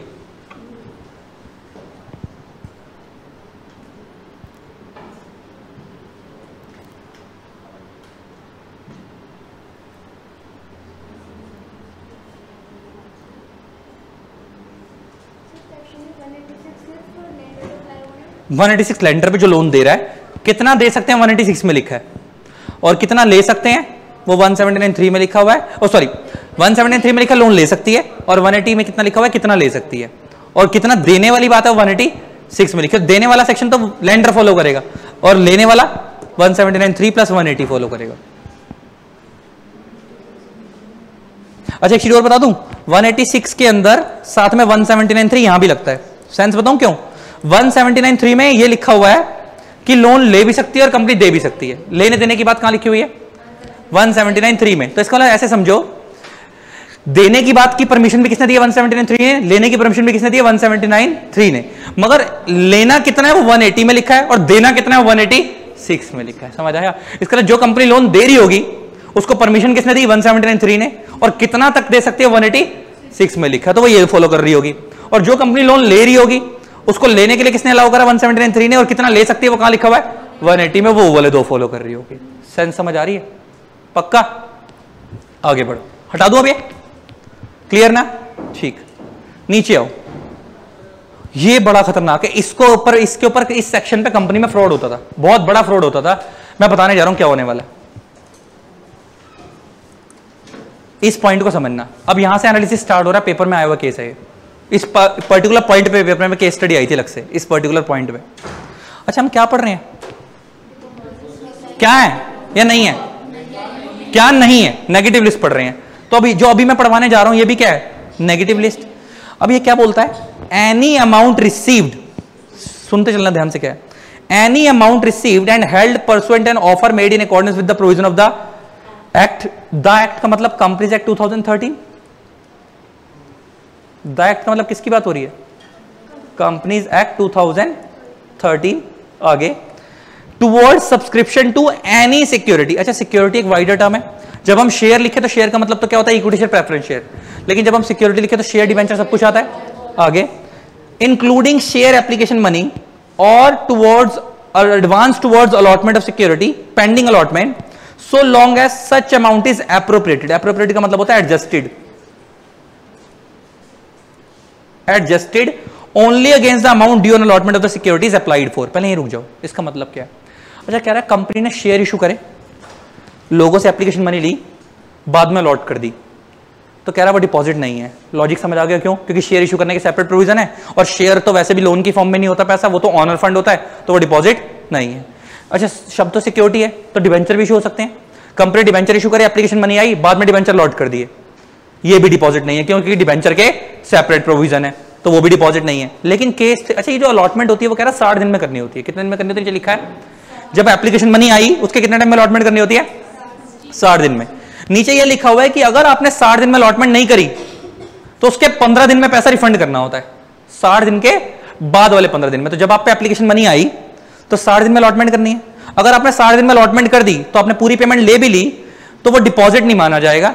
वो नॉर्मल अगर शेयर इशू करे तो शेयर अलॉटमेंट कहलाएगी, डिबेंचर इशू करे तो डिबेंचर अलॉटमेंट कहलाएगी। तो शेयर इशू करे तो शेयर के प्रोविजन फॉलो कर लो, डिबेंचर इशू करे तो डिबेंचर के प्रोविजन फॉलो कर लो, वो डिपॉजिट नहीं माना जाएगा। लेकिन अगर आप पे एप्लीकेशन मनी आई और आपने 60 दिन में अलॉटमेंट नहीं करी तो अगले 15 दिन में रिफंड करने थे और आपने रिफंड भी नहीं करे और कंपनी उस मजे से एप्लीकेशन मनी को यूज करे जा रही है, तो लॉ कहता है वो डिपॉजिट मान लिया जाएगा। वो डिपॉजिट मान लिया, वो एप्लीकेशन मनी का पैसा ही क्या मान लिया जाएगा, डिपॉजिट मान लिया जाएगा। अब मैं तुम्हें समझाता हूं ऐसा क्यों हुआ, सुनना बड़े ध्यान से। पुराने वाले कंपनी एक्ट में क्या होता था और नए वाले कंपनी एक्ट में क्या हो रहा है। पुराने वाले कंपनी एक्ट में अलॉटमेंट का कोई टाइम ही नहीं था। सुनते चलो, पुराने वाले कंपनी एक्ट में शेयर एप्लीकेशन मनी आई तो शेयर अलॉट करने या डिबेंचर अलॉट करने, कितने टाइम में अलॉट करने, उसके लिए कोई टाइम पीरियड ही नहीं था पुराने वाले कंपनी एक्ट में। तो क्या कंपनी रीजनेबल टाइम पीरियड में अलॉट करती होगी, 15 दिन, 20 दिन, 25 दिन, 30 दिन, अपने हिसाब से 50 दिन, 60 दिन। तो अच्छा, डिपॉजिट के मैंने तुम्हारे को स्टार्ट करते ही पहले बोला था कि डिपॉजिट के प्रोविजन बहुत स्ट्रिक्ट है, एक्सेप्ट लेना आसान नहीं है। क्यों? क्योंकि ये किसको, डिपॉजिट होल्डर्स के फेवर में बनाए गए हैं। तो बहुत स्ट्रिक्ट है, कंपनी जब भी डिपॉजिट लेगी तो इतना, क्योंकि डिपॉजिट सस्ते रेटों पे मिल जाता है तो नुकसान ना हो जाए किसको, डिपॉजिट होल्डर को, तो इसलिए इसके प्रोविजन क्या है, बहुत स्ट्रिक्ट। तो बहुत सारी कंपनियां डिपॉजिट के प्रोविजन कंप्लाई करने से भगती है कि डिपॉजिट के प्रोविजन लेंगे तो फंस जाएंगे, इतने टेक्निकल लॉ फॉलो कैसे करेंगे। तो कंपनी ना जुगाड़ निकालती है किसी तरीके से कि वो पैसा ले भी ले और वो डिपॉजिट भी ना माना जाए। तो कंपनियां क्या करती हैं, जुगाड़ निकालती हैं। तो पहले क्या होता था, अलॉटमेंट का कोई टाइम नहीं होता था ना, कंपनी क्या करती थी, एप्लीकेशन मनी लेती थी, अलॉटमेंट करती नहीं, 10-10 साल तक बैलेंस शीट में एप्लीकेशन मनी दिखाई हुई है, अलॉटमेंट करती नहीं थी, अलॉटमेंट का कोई टाइम होता नहीं था। और जब अलॉटमेंट का कोई टाइम नहीं है तो डिपॉजिट के अंदर वो चीज कवर भी नहीं थी पुराने वाले कंपनी एक्ट में, और वो डिपॉजिट माना नहीं जाता था। 10 साल के बाद एप्लीकेशन मनी का पैसा रिफंड कर देती थी। एक किस्म से पैसा यूज भी कर लिया और वो नॉर्मल लोन भी नहीं कहलाया, एप्लीकेशन मनी का पैसा, वो नॉर्मल लोन के प्रोविजन भी नहीं फॉलो करने पड़े हैं। अरे क्या हो गया, जब मैं पुराने कंपनी एक्ट की बात करें वहां पे अलॉटमेंट का टाइम ही नहीं था तो फॉरफिट की बात कहां से आ जाएगी। और वो फॉरफिट कब होंगे, जब शेयर होल्डर पैसा नहीं दे रहा, शेयर होल्डर एप्लीकेशन मनी दे रहा, कंपनी अलॉटमेंट नहीं कर रही। फॉरफिट तो कब होंगे, जब शेयर होल्डर म्यूचुअल अंडरस्टैंडिंग होती थी, सेटिंग, कि हम तुम्हारे को इंटरेस्ट देते रहेंगे एप्लीकेशन मनी के पैसे पे, सेटिंग होती थी। अब वही तो बताने जा रहा हूं कि पुराने कंपनी एक्ट में क्या होता था, एप्लीकेशन मनी ले ली, तो शेयर होल्डर से पैसा कलेक्ट कर लिया एप्लीकेशन मनी के टाइम पे 20%, 30% शेयर के हिसाब से, अलॉटमेंट करी नहीं, क्या वो लोन ट्रीट होगा, नहीं होगा। क्या वो शेयर अलॉटमेंट के प्रोविजन पे भी लगेंगे, नहीं लगेंगे, जब तक अलॉटमेंट हुई नहीं तो प्रोविजन लगेंगे नहीं। क्या वो डिपॉजिट ट्रीट होगा, नहीं होगा। पुराने कंपनी एक्ट में कुछ भी नहीं होता था, म्यूचुअल अंडरस्टैंडिंग सेट हो जाती थी, बैलेंस शीट में दिखाते थे कि खाली एप्लीकेशन मनी ली है, अलॉटमेंट अभी करी नहीं है, अभी हमारे को जरूरत नहीं पड़ रही है अलॉटमेंट करने की, 10 साल तक के लिए ले लिया एप्लीकेशन मनी का पैसा, म्यूचुअल अंडरस्टैंडिंग में अपने हिसाब से रेट ऑफ इंटरेस्ट फिक्स कर लिया। कौन खुश, दोनों खुश, शेयर होल्डर भी खुश जिसने पैसा लगाया एप्लीकेशन मनी, कंपनी भी खुश। नए कंपनी एक्ट में क्या बोलती है, सुन लो ध्यान से, कह रहा है अगर किसी शेयर होल्डर ने या डिबेंचर होल्डर ने कंपनी के अंदर एप्लीकेशन मनी दी है तो 60 दिन में उसको अलॉटमेंट कर दो। अच्छा, अलॉटमेंट तभी होगी जब फुल पेमेंट आ जाएगी कंपनी में, ज्यादातर तो अब कंपनी तभी करती है, आजकल तो फुल अलॉटमेंट वाला सिस्टम चलता है, फर्स्ट कॉल सेकंड वाला सिस्टम तो चलता ही नहीं है। अगर आपने अलॉटमेंट कर दी 60 दिन में तो कोई दिक्कत नहीं है, ये डिपॉजिट नहीं है, फिर तो वही नॉर्मल प्रोविजन लगेंगे। कौन से वाले, शेयर इशू वाले, अगर शेयर इशू करे, डिबेंचर इशू करा तो डिबेंचर इशू वाले। अगर आपने 60 दिन में अलॉटमेंट नहीं करी एप्लीकेशन मनी की तो अगले 15 दिन में क्या कर दो, रिफंड कर दो। अगर आपने रिफंड कर दिया तो भी वेल एंड गुड, कोई दिक्कत नहीं है। अगर आपने रिफंड नहीं करा तो जो एप्लीकेशन मनी का पैसा स्टिल कंपनी यूज कर रही है तो it will be treated as deposit, वो डिपॉजिट मान लिया जाएगा और आपको डिपॉजिट के प्रोविजन फॉलो करने पड़ेंगे। क्या ये एक्चुअल डिपॉजिट है, डीम डिपॉजिट, डीम डिपॉजिट, समझ आ गया भाई, एनालिसिस समझ आ गया इस पैराग्राफ का। तो डीम डिपॉजिट है actual deposit, deem deposit, read करो अब है। अरे तो वो तो मैं एनालिसिस निकाल रहा हूं ना कि मान लिया जाएगा, यहां तो बता रहा है कि क्या नहीं माना जाएगा, इसलिए यहां पे आया। इसने ये थोड़ी बोला किसको मान लेंगे, ये तो मैंने बताया कि क्या नहीं माना जाएगा, तो उसका एनालिसिस निकाल के बता दिया कि अगर ऐसा नहीं हुआ तो फिर वो क्या हो जाएगा, डिपॉजिट हो जाएगा। यहां तो इसमें तो ये लिखा कि अलॉटमेंट कर दो, वो डिपॉजिट नहीं है, यहां तो ये बात हो रही है ना, समझ आया। मैं तो ये कह रहा हूं कि अगर अलॉटमेंट नहीं हुई तो क्या होगा, वो क्या मान लिया जाएगा, डिपॉजिट मान लिया जाएगा, और कंपनी को क्या करने पड़ेंगे, डिपॉजिट के प्रोविजन फॉलो करने पड़ेंगे। फंस गई, फंस गई। यही तो हमने सीखना है कि यही तो देखना है कि कहां कहां वो क्या माना जाएगा, डीम डिपॉजिट माना जाएगा। रीड करो, वापस स्टार्ट करें लाइन को पढ़ना, फिर नीचे एक्सप्लेनेशन पढ़ेंगे। Any amount received and held pursuant an offer made in accordance with the provision of the act. The act मतलब कंपनी एक्ट की बात हो रही, क्योंकि पुराने, अच्छा मैं खाली द एक्ट में कंपनी एक्ट 2013 मैंने क्यों लिखा, लॉजिक समझ आ गया, फोकस करवाने के लिए, क्योंकि पुराने वाले कंपनी एक्ट में अलॉटमेंट का कोई टाइम पीरियड था ही नहीं, नए वाले कंपनी एक्ट में, पुराने वाले में तो कोई था ही नहीं। आगे towards subscription to any security, क्या सिक्योरिटी वर्ड है, शेयर वर्ड है, शेयर भी हो सकते हैं, डिवेंचर भी हो सकते हैं, yes security including share application money and अच्छा एडवांस टुवर्ड्स अलॉटमेंट कब होता होगा, मान लो तुमने फर्स्ट कॉल मंगवाई 2 रुपए की, उसके बाद 8 रुपए भी कंपनी ने, मान लो 10 रुपए का शेयर था, कंपनी ने फर्स्ट कॉल मंगवाई एप्लीकेशन मनी के टाइम पे, 8 रुपए भी पे करने हैं, कंपनी ने भी पूरा पैसा नहीं मंगवाया, आपने खुद ही जाके कंपनी को पे कर दिया, रख लो 8 रुपए, तो इसे आप क्या बोलोगे, एडवांस टुवर्ड्स अलॉटमेंट। कंपनी तो तब मांगती तब देते, तब वो एडवांस ना कहलाता, लेकिन कंपनी बाद में मांगने वाली है और आपने आज ही जाके रखवा दिया कंपनी पे, तो उसे हम क्या बोलते हैं, एडवांस टुवर्ड्स अलॉटमेंट। मगर अभी अलॉटमेंट क्या है, पेंडिंग, पेंडिंग अलॉटमेंट है, लेकिन अलॉटमेंट अभी तक क्या है, पेंडिंग, मतलब कंपनी ने एप्लीकेशन मनी ले ली या एडवांस टुवर्ड्स अलॉटमेंट ले ली, लेकिन अलॉटमेंट अभी तक नहीं करी, अलॉटमेंट पेंडिंग है। कहता है so long as such amount is appropriated, अगर वो एप्रोप्रिएटेड मींस अगर वो एप्रोप्रिएटेड किसके against, only against the amount due on allotment. इसका मतलब है अगर फ्यूचर में वो सारा पैसा लेके अलॉटमेंट के अगेंस्ट एडजस्ट हो जाता है, मतलब क्या, फ्यूचर में उस पैसे के बदले अलॉटमेंट हो जाती है, तो कोई दिक्कत नहीं है, वो डिपॉजिट नहीं है। यहां तक तो बात समझ आ रही है, और हम तो पढ़ ही रही है कि डिपॉजिट क्या नहीं होता। लेकिन नीचे explanation, for the purpose of this rule, this sub clause, it is here bye clarified that without prejudice, prejudice का मतलब होता है विदाउट अफेक्टिंग, या बिना किसी चीज को नुकसान पहुंचाए, विदाउट कॉजिंग हार्म। प्रिजुडाइज का मतलब होता है कॉजिंग हार्म, नुकसान पहुंचाना, तो without prejudice means without causing harm, बिना किसी चीज को नुकसान पहुंचाए। Without prejudice to any other liability और action, if the securities for which application money और एडवांस लो, advance for such security was received can not be allotted, कितने दिन में, within 60 days from the date of receipt of application money और advance for such securities, and such application money और advance is not refunded to the subscriber within 15 days, कब से, after completion of 60 days। मैंने यही बोला था कि 60 दिन के बाद वाले 15 दिन में क्या करने होते हैं, रिफंड, या तो पहले 60 दिन में अलॉटमेंट कर दो, अगर पहले 60 दिन में अलॉटमेंट नहीं कर रहे हो तो अगले 15 दिन में क्या कर दो, रिफंड कर दो। तो क्या कह रहा है वो, क्या हो जाएगा, such amount shall be treated as deposit under these rules. तो एक्सेप्शन हो गई है, क्या हो गई, एक्सेप्शन। तो यहां नीचे क्यों आया समझ, हमको तो मेन उन्होंने ऊपर वाला पॉइंट समझाना था कि वो डिपॉजिट नहीं है, मगर एक्सेप्शन में समझा दिया, अगर ऐसा नहीं करा तो क्या हो जाएगा, वो डिपॉजिट हो जाएगा। अच्छा तो डिपॉजिट कब से माना जाएगा, 61st डे से या 76 डे से? उसने बोला ना कि अगर आपने रिफंड नहीं करा तो डिपॉजिट मान लिया जाएगा, तो 61st डे से या 76 डे से? 15 दिन तो आपको वापस करने के लिए दिया ही है, तो 76 डे से वो क्या ट्रीट होगा, डिपॉजिट ट्रीट होगा, डिपॉजिट ट्रीट होगा। डिपॉजिट ट्रीट होने का मतलब क्या है, अब आपको सारे प्रोविजन 73 से लेकर 76 वाले फॉलो करने पड़ेंगे, भले ही आपने बोल के नहीं लिया था डिपॉजिट है, लेकिन हमने इसको मान लिया, हमने इसको मान लिया, तो ये क्या हो गया, डीम डिपॉजिट। क्या हो गया, डीम डिपॉजिट। नीचे आ जाओ, ये वाला पॉइंट समझ आ गया ना, आगे बढ़ो, ये पॉइंट समझा दो, मजा आ जाए, मजा आ जाए, ये वाला पॉइंट समझाओ। हाँ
हाँ भाई, बड़ा टेक्निकल है, इतना आसान है नहीं जितना दिख रहा है वो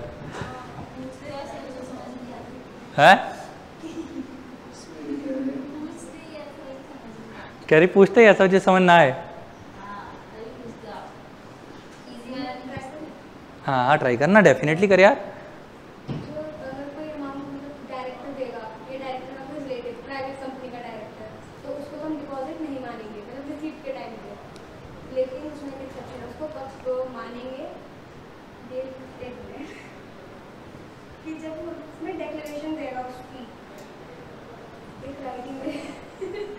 हंसे जा रही है, बता सीधा बता दे। हाँ भाई जम्बो गम्बो बोल।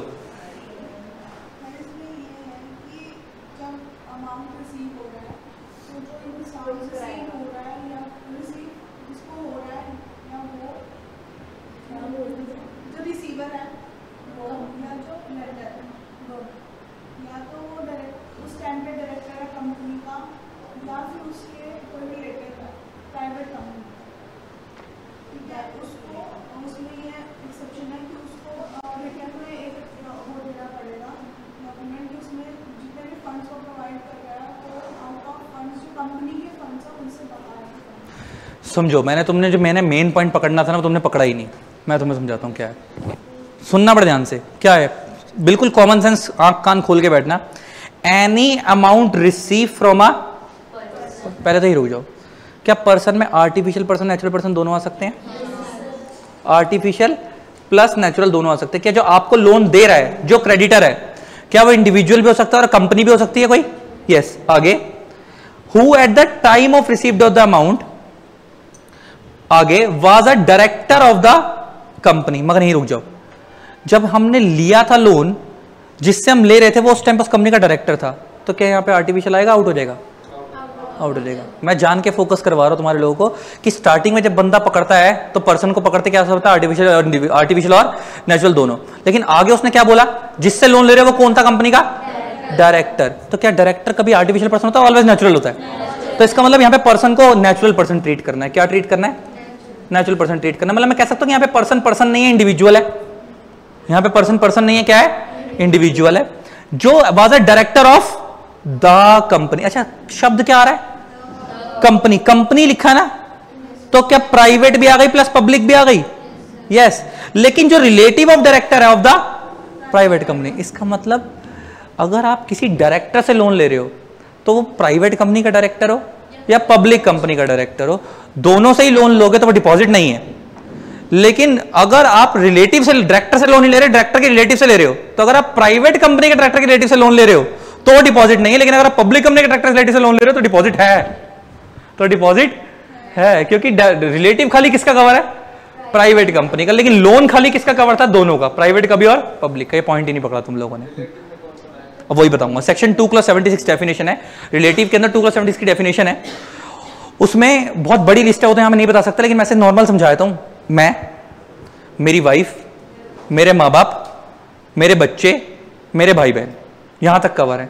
चाचा चाची ये सब कवर नहीं होते, मामा मामी ये सब कवर नहीं। अच्छा, तो ऐसे तुम्हारे रिश्तेदार हैं, लेकिन एज पर लॉ वो रिश्तेदार नहीं। समझ आ रही ना बात? ठीक है, तो वो बाद में बात करेंगे रिलेटिव की। लेकिन अभी के रिलेटिव समझ आ गया। तो रिलेटिव क्या तुमने अपने हिसाब से मान लेना है, कंपनी एक्ट के अकॉर्डिंग मानना है? कंपनी एक्ट में जो रिलेटिव है वही रिलेटिव है, वही रिलेटिव है। और वो कहां डिफाइन है? सेक्शन 2/76, 2/76 और 2/77, दो रीड कर लो, साथ पढ़ने हैं ये, साथ पढ़े जाते हैं। सेक्शन 2/76 प्लस 2/77, ये दो सेक्शन साथ पढ़े जाते हैं। रिलेटिव एंड रिलेटेड पार्टी उसके लिए यूज होते हैं। रिलेटेड मीन्स जो आपस में कनेक्टेड है। तो क्या दोनों सेक्शन साथ पढ़ने पड़ते होंगे? हाँ, तो ये बात की बात है। लेकिन इसका मतलब क्या रिलेटिव अपनी मर्जी से कोई भी मान लोगे, या सिर्फ कौन सा वाला जो कंपनी एक्ट में बताया गया, जो हमारी नजरों में लॉ के अकॉर्डिंग रिलेटिव है? ठीक है, तो रिलेटिव तो एक्चुअल में तुम्हारी नजरों में बहुत सारे लोग होते हैं, दूर के, चाचा के, ताऊ के बच्चे, वो यहां पे कवर नहीं है। इसका मतलब क्या उनसे लोन ले सकते हो? हाँ, वो तो डिपॉजिट माना जाएगा, फिर वो माना जाएगा उनसे लोगे। तो यहां पे तो क्या बोल रहा है? रिलेटिव से लोगे तो नहीं माना जाएगा। अच्छा, मगर इसमें समझने वाली चीज फटाफट समअप करते हैं। क्या पढ़ना है हमें? कोई भी लोन लिया गया किसी ऐसे बंदे से जिस टाइम लिया गया था, eight the time of received of the amount was a director of the company. मान लो, इसका मतलब मान लो एक कंपनी है एक्स लिमिटेड, मान लो एक कंपनी है एक्स प्राइवेट लिमिटेड। इधर लिख रहा हूं मैं प्राइवेट, इधर क्या लिख रहा हूं? लिमिटेड। तो क्या ये पब्लिक कंपनी हो गई और ये कौन सी हो गई? प्राइवेट कंपनी हो गई। अगर ये कंपनी, ये मान लो इसका ए बी सी, ये तीनों इसके डायरेक्टर्स हैं, ये इनके डायरेक्टर्स हैं, इन्होंने इस कंपनी को लोन दिया है, इन्होंने इस कंपनी को लोन दिया है, तो डिपॉजिट नहीं माना जाएगा। अच्छा, डिपॉजिट नहीं माना जाएगा, लेकिन क्या अल्टीमेटली कंपनी तो लोन ले रही है ना, तो क्या कंपनी को 179(3) और 180 फॉलो करना होता होगा? लोन तो लोन है कैसा भी हो, वो तो उन्हें कंपनी को तो फॉलो करना है, लेकिन ये डिपॉजिट नहीं है। अच्छा सेम ऐसे ही मान लो इसके 3 डायरेक्टर हैं PQR, ये इसके डायरेक्टर्स हैं और इन्होंने क्या दिया, इस कंपनी को लोन दिया वापस, क्या ये डिपॉजिट है? ये भी डिपॉजिट नहीं है। तो अब लोन प्राइवेट कंपनी के डायरेक्टर से लो या पब्लिक कंपनी के डायरेक्टर से लो, डिपॉजिट नहीं है। लेकिन रिलेटिव खाली किसका कवर है? और रिलेटिव ऑफ डायरेक्टर ऑफ, इसका अगर प्राइवेट कंपनी के डायरेक्टर से लोन नहीं ले रहे, प्राइवेट कंपनी के डायरेक्टर के किसी रिश्तेदार से लोन ले रहे हो, तो उस केस में वो डिपॉजिट नहीं है। लेकिन अगर पब्लिक कंपनी के डायरेक्टर के रिश्तेदार से लोन ले रहे हो तो डिपॉजिट है। ठीक है ना, एनालिसिस समझ आ गया? वो नहीं, सिर्फ कंपनी एक्ट में जो रिलेटिव वही रिलेटिव, अगर किसी नॉर्मल से लोग डिपॉजिट मान लिया जाएगा। हाँ ठीक है ना, हाँ सेम कंपनी। अच्छा एक क्वेश्चन और बताऊं तुम्हारा, प्रैक्टिकली बताऊं। अच्छा इसने बोला कि डायरेक्टर से लोन लोगे तो डिपॉजिट नहीं है, यही बोला ना इसने? एनालिसिस करवा रहा हूँ, बड़े ध्यान सुनना। मान लो कोई कंपनी में मेरे को जुगाड़ करवाना है और मैं चाहता हूँ मेरे को डिपॉजिट के प्रोविजन ना फॉलो करने पड़े और मेरे को लोन मिल जाए उसके डायरेक्टर से। प्रैक्टिकल लाइफ में ऐसा भी देखा जाता है कि मैंने अपना कोई बंदा उस कंपनी में डायरेक्टर अपॉइंट करवाया 3 दिन के लिए, उस कंपनी से डिपॉजिट की फॉर्म में लोन ले लिया, मतलब लोन ले लिया, डायरेक्टर से डिपॉजिट नहीं माना जाएगा, सिर्फ नॉर्मल लोन के प्रोविजन फॉलो करने पड़ेंगे, और उसके बाद उस डायरेक्टर को रिजाइन करवा दिया। क्या लिखा है? जिस टाइम आप उस डायरेक्टर से लोन ले रहे हो, एट द टाइम जब वो लोन दे रहा तब वो डायरेक्टर था, वो लोन देते आउट हो गया आपको कंपनी से, काम खत्म। हम डिपॉजिट के प्रोविजन फॉलो नहीं करे और उसको भी आउट करवा दिया कंपनी से। इसने थोड़ी बोला कि वो हमेशा डायरेक्टर रहना ही चाहिए, जिस टाइम वो आपको लोन दे रहा था उस टाइम पे वो कंपनी में क्या था? डायरेक्टर। अगर आप उससे लोन ले रहे हो तो वो डिपॉजिट नहीं है। समझ आ रही है सेंस? इसका प्रैक्टिकल लाइफ में हम लोग क्या गेम खेलते हैं, समझ आया? प्रैक्टिकल लाइफ में बहुत सारे CA तुम्हारे गेम खेलते हुए दिख जाएंगे कि अब तुम्हें समझ नहीं आएगा कि यार डायरेक्टर कल तो अपॉइंट करवाया था, 4 दिन बाद हटा के दिया, हमने उसे अपॉइंट करवाया, उससे लोन ले लिया, लोन लेने के बाद उसको कंपनी से आउट कर दिया, 3 दिन बाद रिजाइन करवा दिया, और वो जो लोन का पैसा लिया गया वो डिपॉजिट नहीं माना जाएगा। क्यों? क्योंकि जब डायरेक्टर से लोन लेते तो डिपॉजिट नहीं है। पक्का? ठीक है, और आगे बढ़ो। तो हम क्या समझ रहे थे यहां पे? डायरेक्टर दोनों कंपनियों के कवर होंगे, प्राइवेट का भी और पब्लिक का भी, लेकिन रिलेटिव खाली किसका कवर है? प्राइवेट का। तो प्राइवेट कंपनी के डायरेक्टर्स के रिलेटिव से लोन लोगे तो डिपॉजिट नहीं है, लेकिन अगर पब्लिक कंपनी के से लोगे तो लोन माना, डिपॉजिट माना जाएगा, डिपॉजिट माना जाएगा। अच्छा प्रोवाइडेड दैट, अब क्या है इसमें समझो, exception. Provided that the director of the company और रिलेटिव ऑफ द डायरेक्टर, देखो वापस से फोकस भी कैसे करा है इसने, इंटरप्रिटेशन देखो, मतलब उन्होंने प्रेजेंटेशन भी उस तरीके से करी है। देखो डायरेक्टर के आगे द कंपनी लिखा, प्राइवेट पब्लिक दोनों, रिलेटिव के आगे खाली फिर क्या लिखा? प्राइवेट ही लिखा, रिलेटिव खाली, क्योंकि रिलेटिव खाली किसका कवर है? प्राइवेट का। एज द केस में बी, फ्रॉम हुम money is received furnishes to the company at the time of giving the money a declaration writing to the effect that the amount is not given out of the funds acquired by him borrowing or accepting loans or deposit from others, and the company shall disclose the detail of the money so accepted in the board report। मतलब वो कह रहा है कि जब आप किसी director से लोन लोगे या डायरेक्टर के रिलेटिव से लोन लोगे, डायरेक्टर से लोन लेने का मतलब प्राइवेट और पब्लिक दोनों केस में डिपॉजिट नहीं है, और प्राइवेट के केस में अगर डायरेक्टर के रिलेटिव से लोन ले रहे हो तो वो डिपॉजिट नहीं है। तो कह रहा है वो जो डायरेक्टर ने आपको लोन दिया है वो अपनी जेब से दिया हो, लिखा है वो पैसा बोरोड फंड नहीं होना चाहिए, वो लिखा है ना, वो उसने कहीं और से बोरो करके ना दिया हो, मतलब कहां से दिया हो? Out of his own pocket, out of his own pocket. इसका मतलब इसकी भी, इसमें भी 2 एनालिसिस निकल के आ गए। इसका मतलब अगर उस डायरेक्टर ने अपनी जेब से लोन दिया है तो वो डिपॉजिट नहीं है, अगर उसने पीछे से लेके आपको प्रोवाइड कर दिया तो डिपॉजिट है, तो डिपॉजिट है। इसने क्या बोला है? वो पैसा किसी और से बोरो करके ना दिया हो, डायरेक्टर ने अपने पास से दिया हो, लिखे ना कि जो डायरेक्टर ने आपको पैसा दिया वो पीछे से बोरो ना किया हो। तो इसका मतलब ये हो गया कि out of his own pocket पे करेगा। तो इसका एनालिसिस क्या लिखोगे यहां पे? अगर director out of his own pocket पे कर रहा है तो वो डिपॉजिट नहीं है, लेकिन अगर वो पीछे से बोरो करके दे रहा है तो वो डिपॉजिट है। समझ आ गया एनालिसिस? मैंने बोला था ना जैसे जैसे आगे बढ़ते जाओगे टेक्निकल होता जाएगा। टेक्निकल कुछ नहीं है, एनालिसिस सिर्फ लाइनों से आंसर निकालना है कि क्या डिपॉजिट है, क्या डिपॉजिट। तुम्हें क्या पेपर में कंफ्यूज कर सकता है वो कि एक्स लिमिटेड एक कंपनी है, उसने उसके डायरेक्टर के रिलेटिव से लोन लिया। अब तुम रिलेटिव सुनते ही काटा करोगे, मगर तुम्हें ध्यान देके देना है एक्स लिमिटेड है और वो अपने डायरेक्टर के रिलेटिव से लोन ले रही है, तो वो तो पब्लिक कंपनी हो गई, और पब्लिक कंपनी के डायरेक्टर के रिलेटिव से लोगे तो डिपॉजिट है। प्राइवेट कंपनी के डायरेक्टर के रिलेटिव से लोगे तब डिपॉजिट नहीं। ठीक है ना, आगे बढ़ो। हाँ पढ़ ले।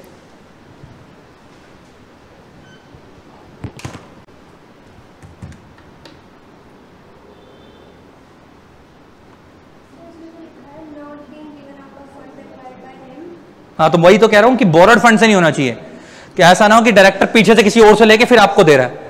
अगर अपनी जेब से दे, अगर अपनी जेब से देगा मतलब जो उसका खुद का पैसा है, तो वो डिपॉजिट नहीं है। अगर वो पीछे से लेकर दे रहा तो डिपॉजिट मान लिया जाएगा। हाँ, तो वही तो समझा रहा था मैं तेरे से।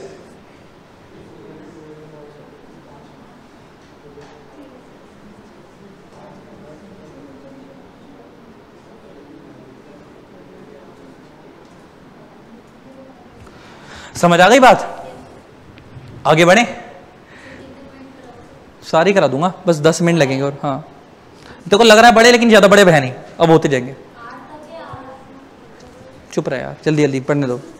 GHI नेक्स्ट, एनी अमाउंट, जो फटाफट आओ, any amount raised by the issue of, मैं देख लूंगा कहां तक जाना है, अभी रुक जाओ। एनी अमाउंट, हाँ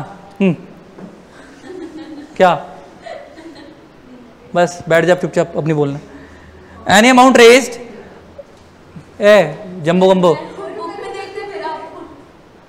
पता नहीं क्या लगी पड़ी है, कभी उससे कुछ मांगती है, कभी उससे कुछ मांगती है।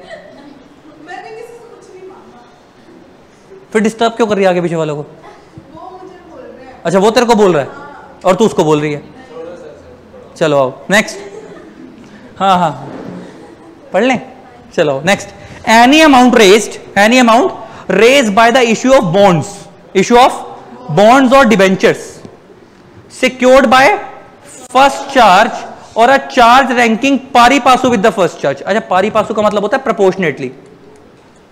पारी पासु का मतलब क्या होता है? प्रोपोर्शनेटली। मतलब या तो वो फर्स्ट चार्ज है या वो फर्स्ट चार्ज की कैटेगरी का है। मतलब कंपनी ने फर्स्ट चार्ज था नहीं, लेकिन बाद में उसको फर्स्ट चार्ज वाली कैटेगरी में ट्रीट कर लिया, तो वो कौन सी वाली कैटेगरी होती है? पारी पासु वाली। तो फर्स्ट चार्ज का मतलब क्या है यहां पे? ओह सॉरी, पारी पासु का मतलब क्या है? प्रोपोर्शनेटली। हाँ, प्रोपोर्शनेटली। अच्छा, एक ही समझो बड़े ध्यान से, पारी पासु मींस प्रोपोर्शनेटली। अब बड़े ध्यान सुनना, मैंने तुम्हारे को बताया था दो तरीके के चार्ज होते हैं, एक होता है फर्स्ट चार्ज, एक सेकंड चार्ज। चार्ज का मतलब क्या होता है? जब मैं कोई अपनी प्रॉपर्टी गिरवी करके लोन ले रहा हूं तो वो चार्ज है, ठीक है।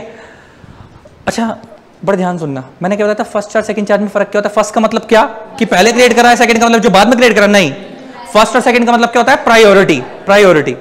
अच्छा, मैंने इससे लोन लिया, मैंने 1 जनवरी को लिया और बदले में मैंने अपनी प्रॉपर्टी गिरवी रखवा दी, तो वो चार्ज क्रिएट हो गया। प्रॉपर्टी गिरवी करवाने का मतलब क्या? चार्ज क्रिएट हो गया, मॉर्गेज करवा दी। अच्छा, लेकिन मैंने कागजों पे लिखवा दिया फर्स्ट चार्ज है, तो फर्स्ट चार्ज का मतलब क्या? अच्छा, मैंने 1 जनवरी को लिया, मान लो मेरे बाद किसी और ने 10 तारीख को दिया लोन और उसने भी कागजों पे लिखवाया फर्स्ट चार्ज है, तो मतलब देखा जाए तो उसने दूसरे नंबर पे लिया है, लोन लिया है ना कंपनी ने। मैंने पहले इससे लोन लिया, फिर मैंने उससे लोन लिया, तो मैंने 2 लोगों से लोन लिया, एक से 1 जनवरी को लिया, एक से 10 जनवरी को लिया, और दोनों के कागज पे फर्स्ट चार्ज लिखवाया। इसका मतलब क्या कि कल को जब मेरी कंपनी डूबेगी तो फर्स्ट चार्ज का मतलब है कि सबसे पहले पेमेंट फर्स्ट चार्ज वालों को मिलेगी। और मान लो मैंने तीसरे नंबर पे लोन उससे लिया, तो देखा जाए तो मैंने तीसरे नंबर पे लोन लिया उससे और बदले में अपनी प्रॉपर्टीज को गिरवी रखवाई है, तो ये भी चार्ज है। लेकिन तीसरे पे लिया तो थर्ड चार्ज कुछ नहीं होता।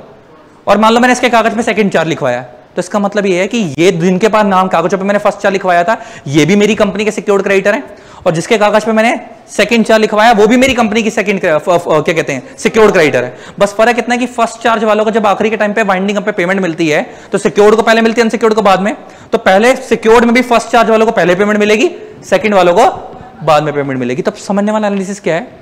कह रहा है अगर आपकी कंपनी ने बॉन्ड और डिबेंचर इशू करे हैं फर्स्ट चार्ज इशू करके तो वो डिपॉजिट नहीं है। इसका मतलब अगर सेकंड चार्ज इशू करके करे तो डिपॉजिट है। इसका मतलब सेकंड चार्ज इशू करके अगर इशू करे तो डिपॉजिट है।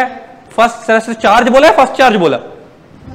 First charge. इसका अगर कंपनी ने डिपॉजिट इशू करे हैं और बदले में अपनी प्रॉपर्टी गिरवी रखवाई है, मतलब डिपॉजिट इशू करने का मतलब क्या है? सामने से डिपॉजिट होल्डर से पैसा लिया और बदले में अपनी प्रॉपर्टी गिरवी रखवाई। सॉरी, डिपॉजिट नहीं, यहां पर डिबेंचर की बात हो रही है। कंपनी ने डिबेंचर और बॉन्ड्स इशू करे हैं फर्स्ट चार्ज इशू करके। अच्छा, फर्स्ट चार्ज इशू करने का मतलब क्या कि हमने यहां से फर्स्ट चार्ज करवाया, मतलब उनसे लोन लिया डिबेंचर होल्डर से और बदले में अपनी प्रॉपर्टी गिरवी रखवा दी फर्स्ट चार्ज में, तो ये डिपॉजिट नहीं माना जाएगा। तो ये तो नॉर्मल डिबेंचर वाले प्रोविजन लगेंगे। लेकिन अगर कंपनी ने सेकंड चार्ज करके करा तो वो डिपॉजिट भी मान लिया जाएगा, तो डिपॉजिट के प्रोविजन भी लगेंगे, प्लस डिबेंचर तो इशू हो ही रहे हैं तो क्या डिबेंचर के प्रोविजन भी लगेंगे? वो भी लगेंगे। और सो जो नॉर्मल लोन के प्रोविजन है 179, 180 वो तो लगेंगे ही लगेंगे। समझ आ गया? हाँ भाई, फर्स्ट चार्ज सेकंड चार्ज वाली बात क्लियर? तो क्या सारे डिबेंचर इशू करके जो लोन लेते हो वो डिपॉजिट नहीं माने जाते या सेकंड चार्ज वाले माने जाते हैं? सेकंड चार्ज वाले माने जाएंगे, फर्स्ट चार्ज वाले नहीं माने जाएंगे। क्लियर? कौन?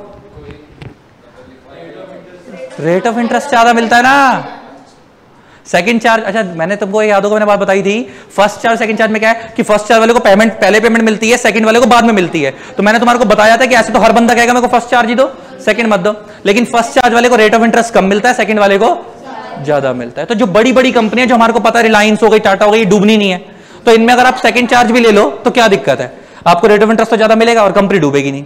फर्स्ट चार्ज दिक्कत तो कब है फर्स्ट चार्ज सेकंड चार्ज की, जब कंपनी वाइंड अप में जाएगी, तो वाइंड अप में फर्स्ट चार्ज वाले को पहले पेमेंट मिलेगी, सेकंड चार्ज वाले को बाद में। लेकिन अगर कोई कंपनी डूबने वाले हालात में है ही नहीं तो आप सेकंड भी ले लोगे तो क्या दिक्कत है। बात समझ आ रही है?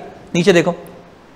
अच्छा नीचे क्या बोलता है, any amount raise by the issue of bond और debenture secured by first charge और 4 ranking pari passu with the first charge on any asset refer to in schedule 3। Schedule 3 के अकॉर्डिंग बैलेंस शीट पीएनएल बनता है, आपको पता है।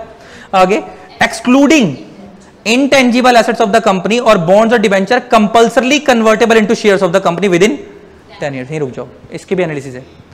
Excluding intangible assets, excluding intangible assets means इसका मतलब कि अगर आप टेंजिबल एसेट्स को इशू करके लोन ले रहे हो तो डिपॉजिट नहीं है। इसका मतलब अगर आप इंटेंजिबल एसेट्स को इशू करके लोन ले रहे हो तो डिपॉजिट्स है। मतलब इंटेंजिबल का मतलब इंटेंजिबल को गिरवी रखवा के लोन ले रहे हो।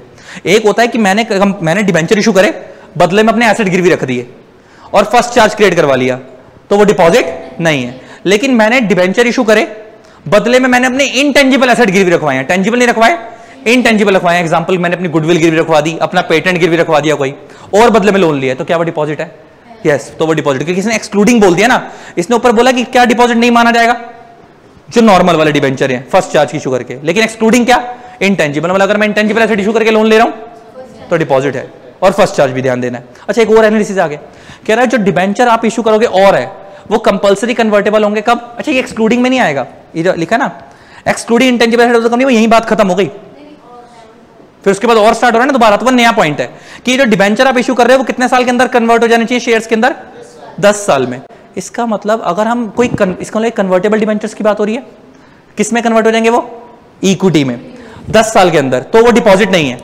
लेकिन है होती है अगर, लेकिन अगर वो 10 साल से ज्यादा के बाद कन्वर्ट होंगे तो वो डिपॉजिट है, तो वो डिपॉजिट है। या वो 10 साल के अंदर कन्वर्ट नहीं होंगे, रिडीम होंगे, तो भी डिपॉजिट है, तो भी डिपॉजिट है। शब्द क्या है? स्टार्टिंग से पढ़ो, कोई भी पैसा जो बॉन्ड और डिबेंचर इशू करके लिया था फर्स्ट चार्ज के थ्रू है, और वो किस में कन्वर्ट होना था? नहीं, पहले तो यही खत्म हो गया, फर्स्ट चार्ज के थ्रू लिया था, फर्स्ट चार्ज के बाद एक्सक्लूडिंग इसमें इंटेंजिबल एसेट्स, या फिर कोई बॉन्ड और डिबेंचर ऐसे लिए हैं जो कंपल्सरी कन्वर्टेबल इनटू शेयर्स हैं। तो ये 2 कैटेगरी हैं, टोटल 3 कैटेगरी बनी, 2 भी नहीं 3। पहली, नॉर्मल डिबेंचर इशू करें रिडीमेबल वाले फर्स्ट चार्ज वाले, क्या उसके लिए कोई टेन्योर है? नहीं है, क्योंकि और है ना नीचे, नहीं है। रिडीमेबल है, रिडीम होंगे, पेमेंट नहीं, पेमेंट मिलेगी बदले में, क्या कोई टेन्योर है? नहीं। अगर फर्स्ट चार्ज है तो बात खत्म, तो वो क्या माने जाएंगे? डिपॉजिट नहीं माने जाएंगे। केस 2, अगर सेकंड चार्ज है तो डिपॉजिट मान लिए जाएंगे। फिर नेक्स्ट एक चीज ये देखनी है कि हमने नॉर्मल डिबेंचर इशू करे और बदले में टेंजिबल एसेट गिरवी नहीं रखवाए, इनटेंजिबल एसेट गिरवी रखवाए हैं और पैसा लिया लोगों से, तो अब ये डिपॉजिट मान लिया जाएगा। फिर तीसरी कैटेगरी हमने ये पढ़ी कि हमने डिबेंचर इशू करे थे कन्वर्टेबल वाले, कौन से वाले? वो कन्वर्टेबल भी कौन से वाले? Compulsory convertible. देखो दो तरीके के कन्वर्टेबल होते हैं, एक होते हैं कंपल्सरी, एक होते हैं ऑप्शनली। कंपल्सरी मींस कंपनी अपने एंड से कन्वर्ट कर देगी उसको 10 साल के बाद। ऑप्शनली का मतलब होता है आपके पास ऑप्शन होता है, आप उसे कन्वर्ट कराना चाहते हो या नहीं। तो कंपनी ने कन्वर्टेबल डिबेंचर इशू करे हैं, कितने टाइम में कन्वर्ट होंगे वो? 10 साल के अंदर, तो वो डिपॉजिट नहीं है। लेकिन अगर वो 10 साल से लेट कन्वर्ट होंगे तो डिपॉजिट है। और केस 2, अगर वो कंपल्सरी कन्वर्टेबल डिबेंचर नहीं है, ऑप्शनली कन्वर्टेबल डिबेंचर है, तो भी डिपॉजिट है, क्योंकि कवर किसको करा है? खाली किसको करा है? कंपल्सरी को। अगर ऑप्शनली कन्वर्टेबल है तो भी डिपॉजिट है। हाँ,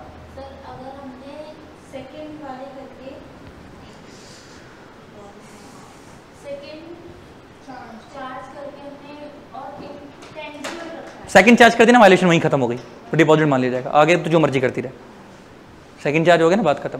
हाँ भाई क्लियर? ये क्लियर हो गया? यहीं तक रोक दो। तो इसकी समरी, पहली समरी लिख, पहली समरी लिख। क्या कौन से वाले पॉइंट की? इस वाले की ना, any amount raise by the issue of bonds और डिबेंचर्स। समरी लिखवा रहा हूं, any amount issued by the raise of, summary मतलब जिसके क्रक्स निकलवा रहा हूं कि क्या क्या इसमें से, ये तो हम पढ़ रहे हैं कि क्या क्या नहीं है, मैं इसके एनालिसिस निकलवा रहा हूं क्या क्या मान लिए जाएंगे। तो इसमें पहला वो है कि इसको फर्स्ट की जगह सेकंड कर दे तो वो डिपॉजिट हो जाएगा, फर्स्ट चार्ज की जगह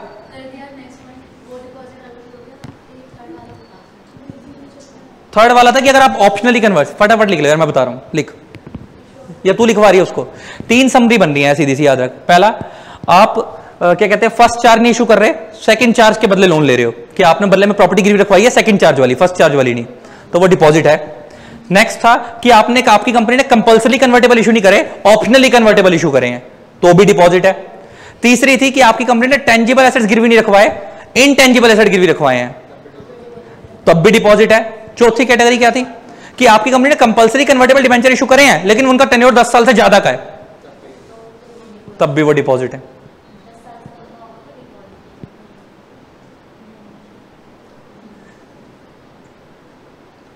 ठीक है, यही रोक दें आज की क्लास को।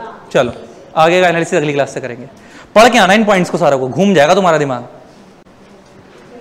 क्या मैंने बोला था, सही बोल रहा था मैं स्टार्टिंग में कि ध्यान खोल के बैठना। चलो आओ, रोक दो मेरे भाई, आगे का अगली क्लास से करेंगे।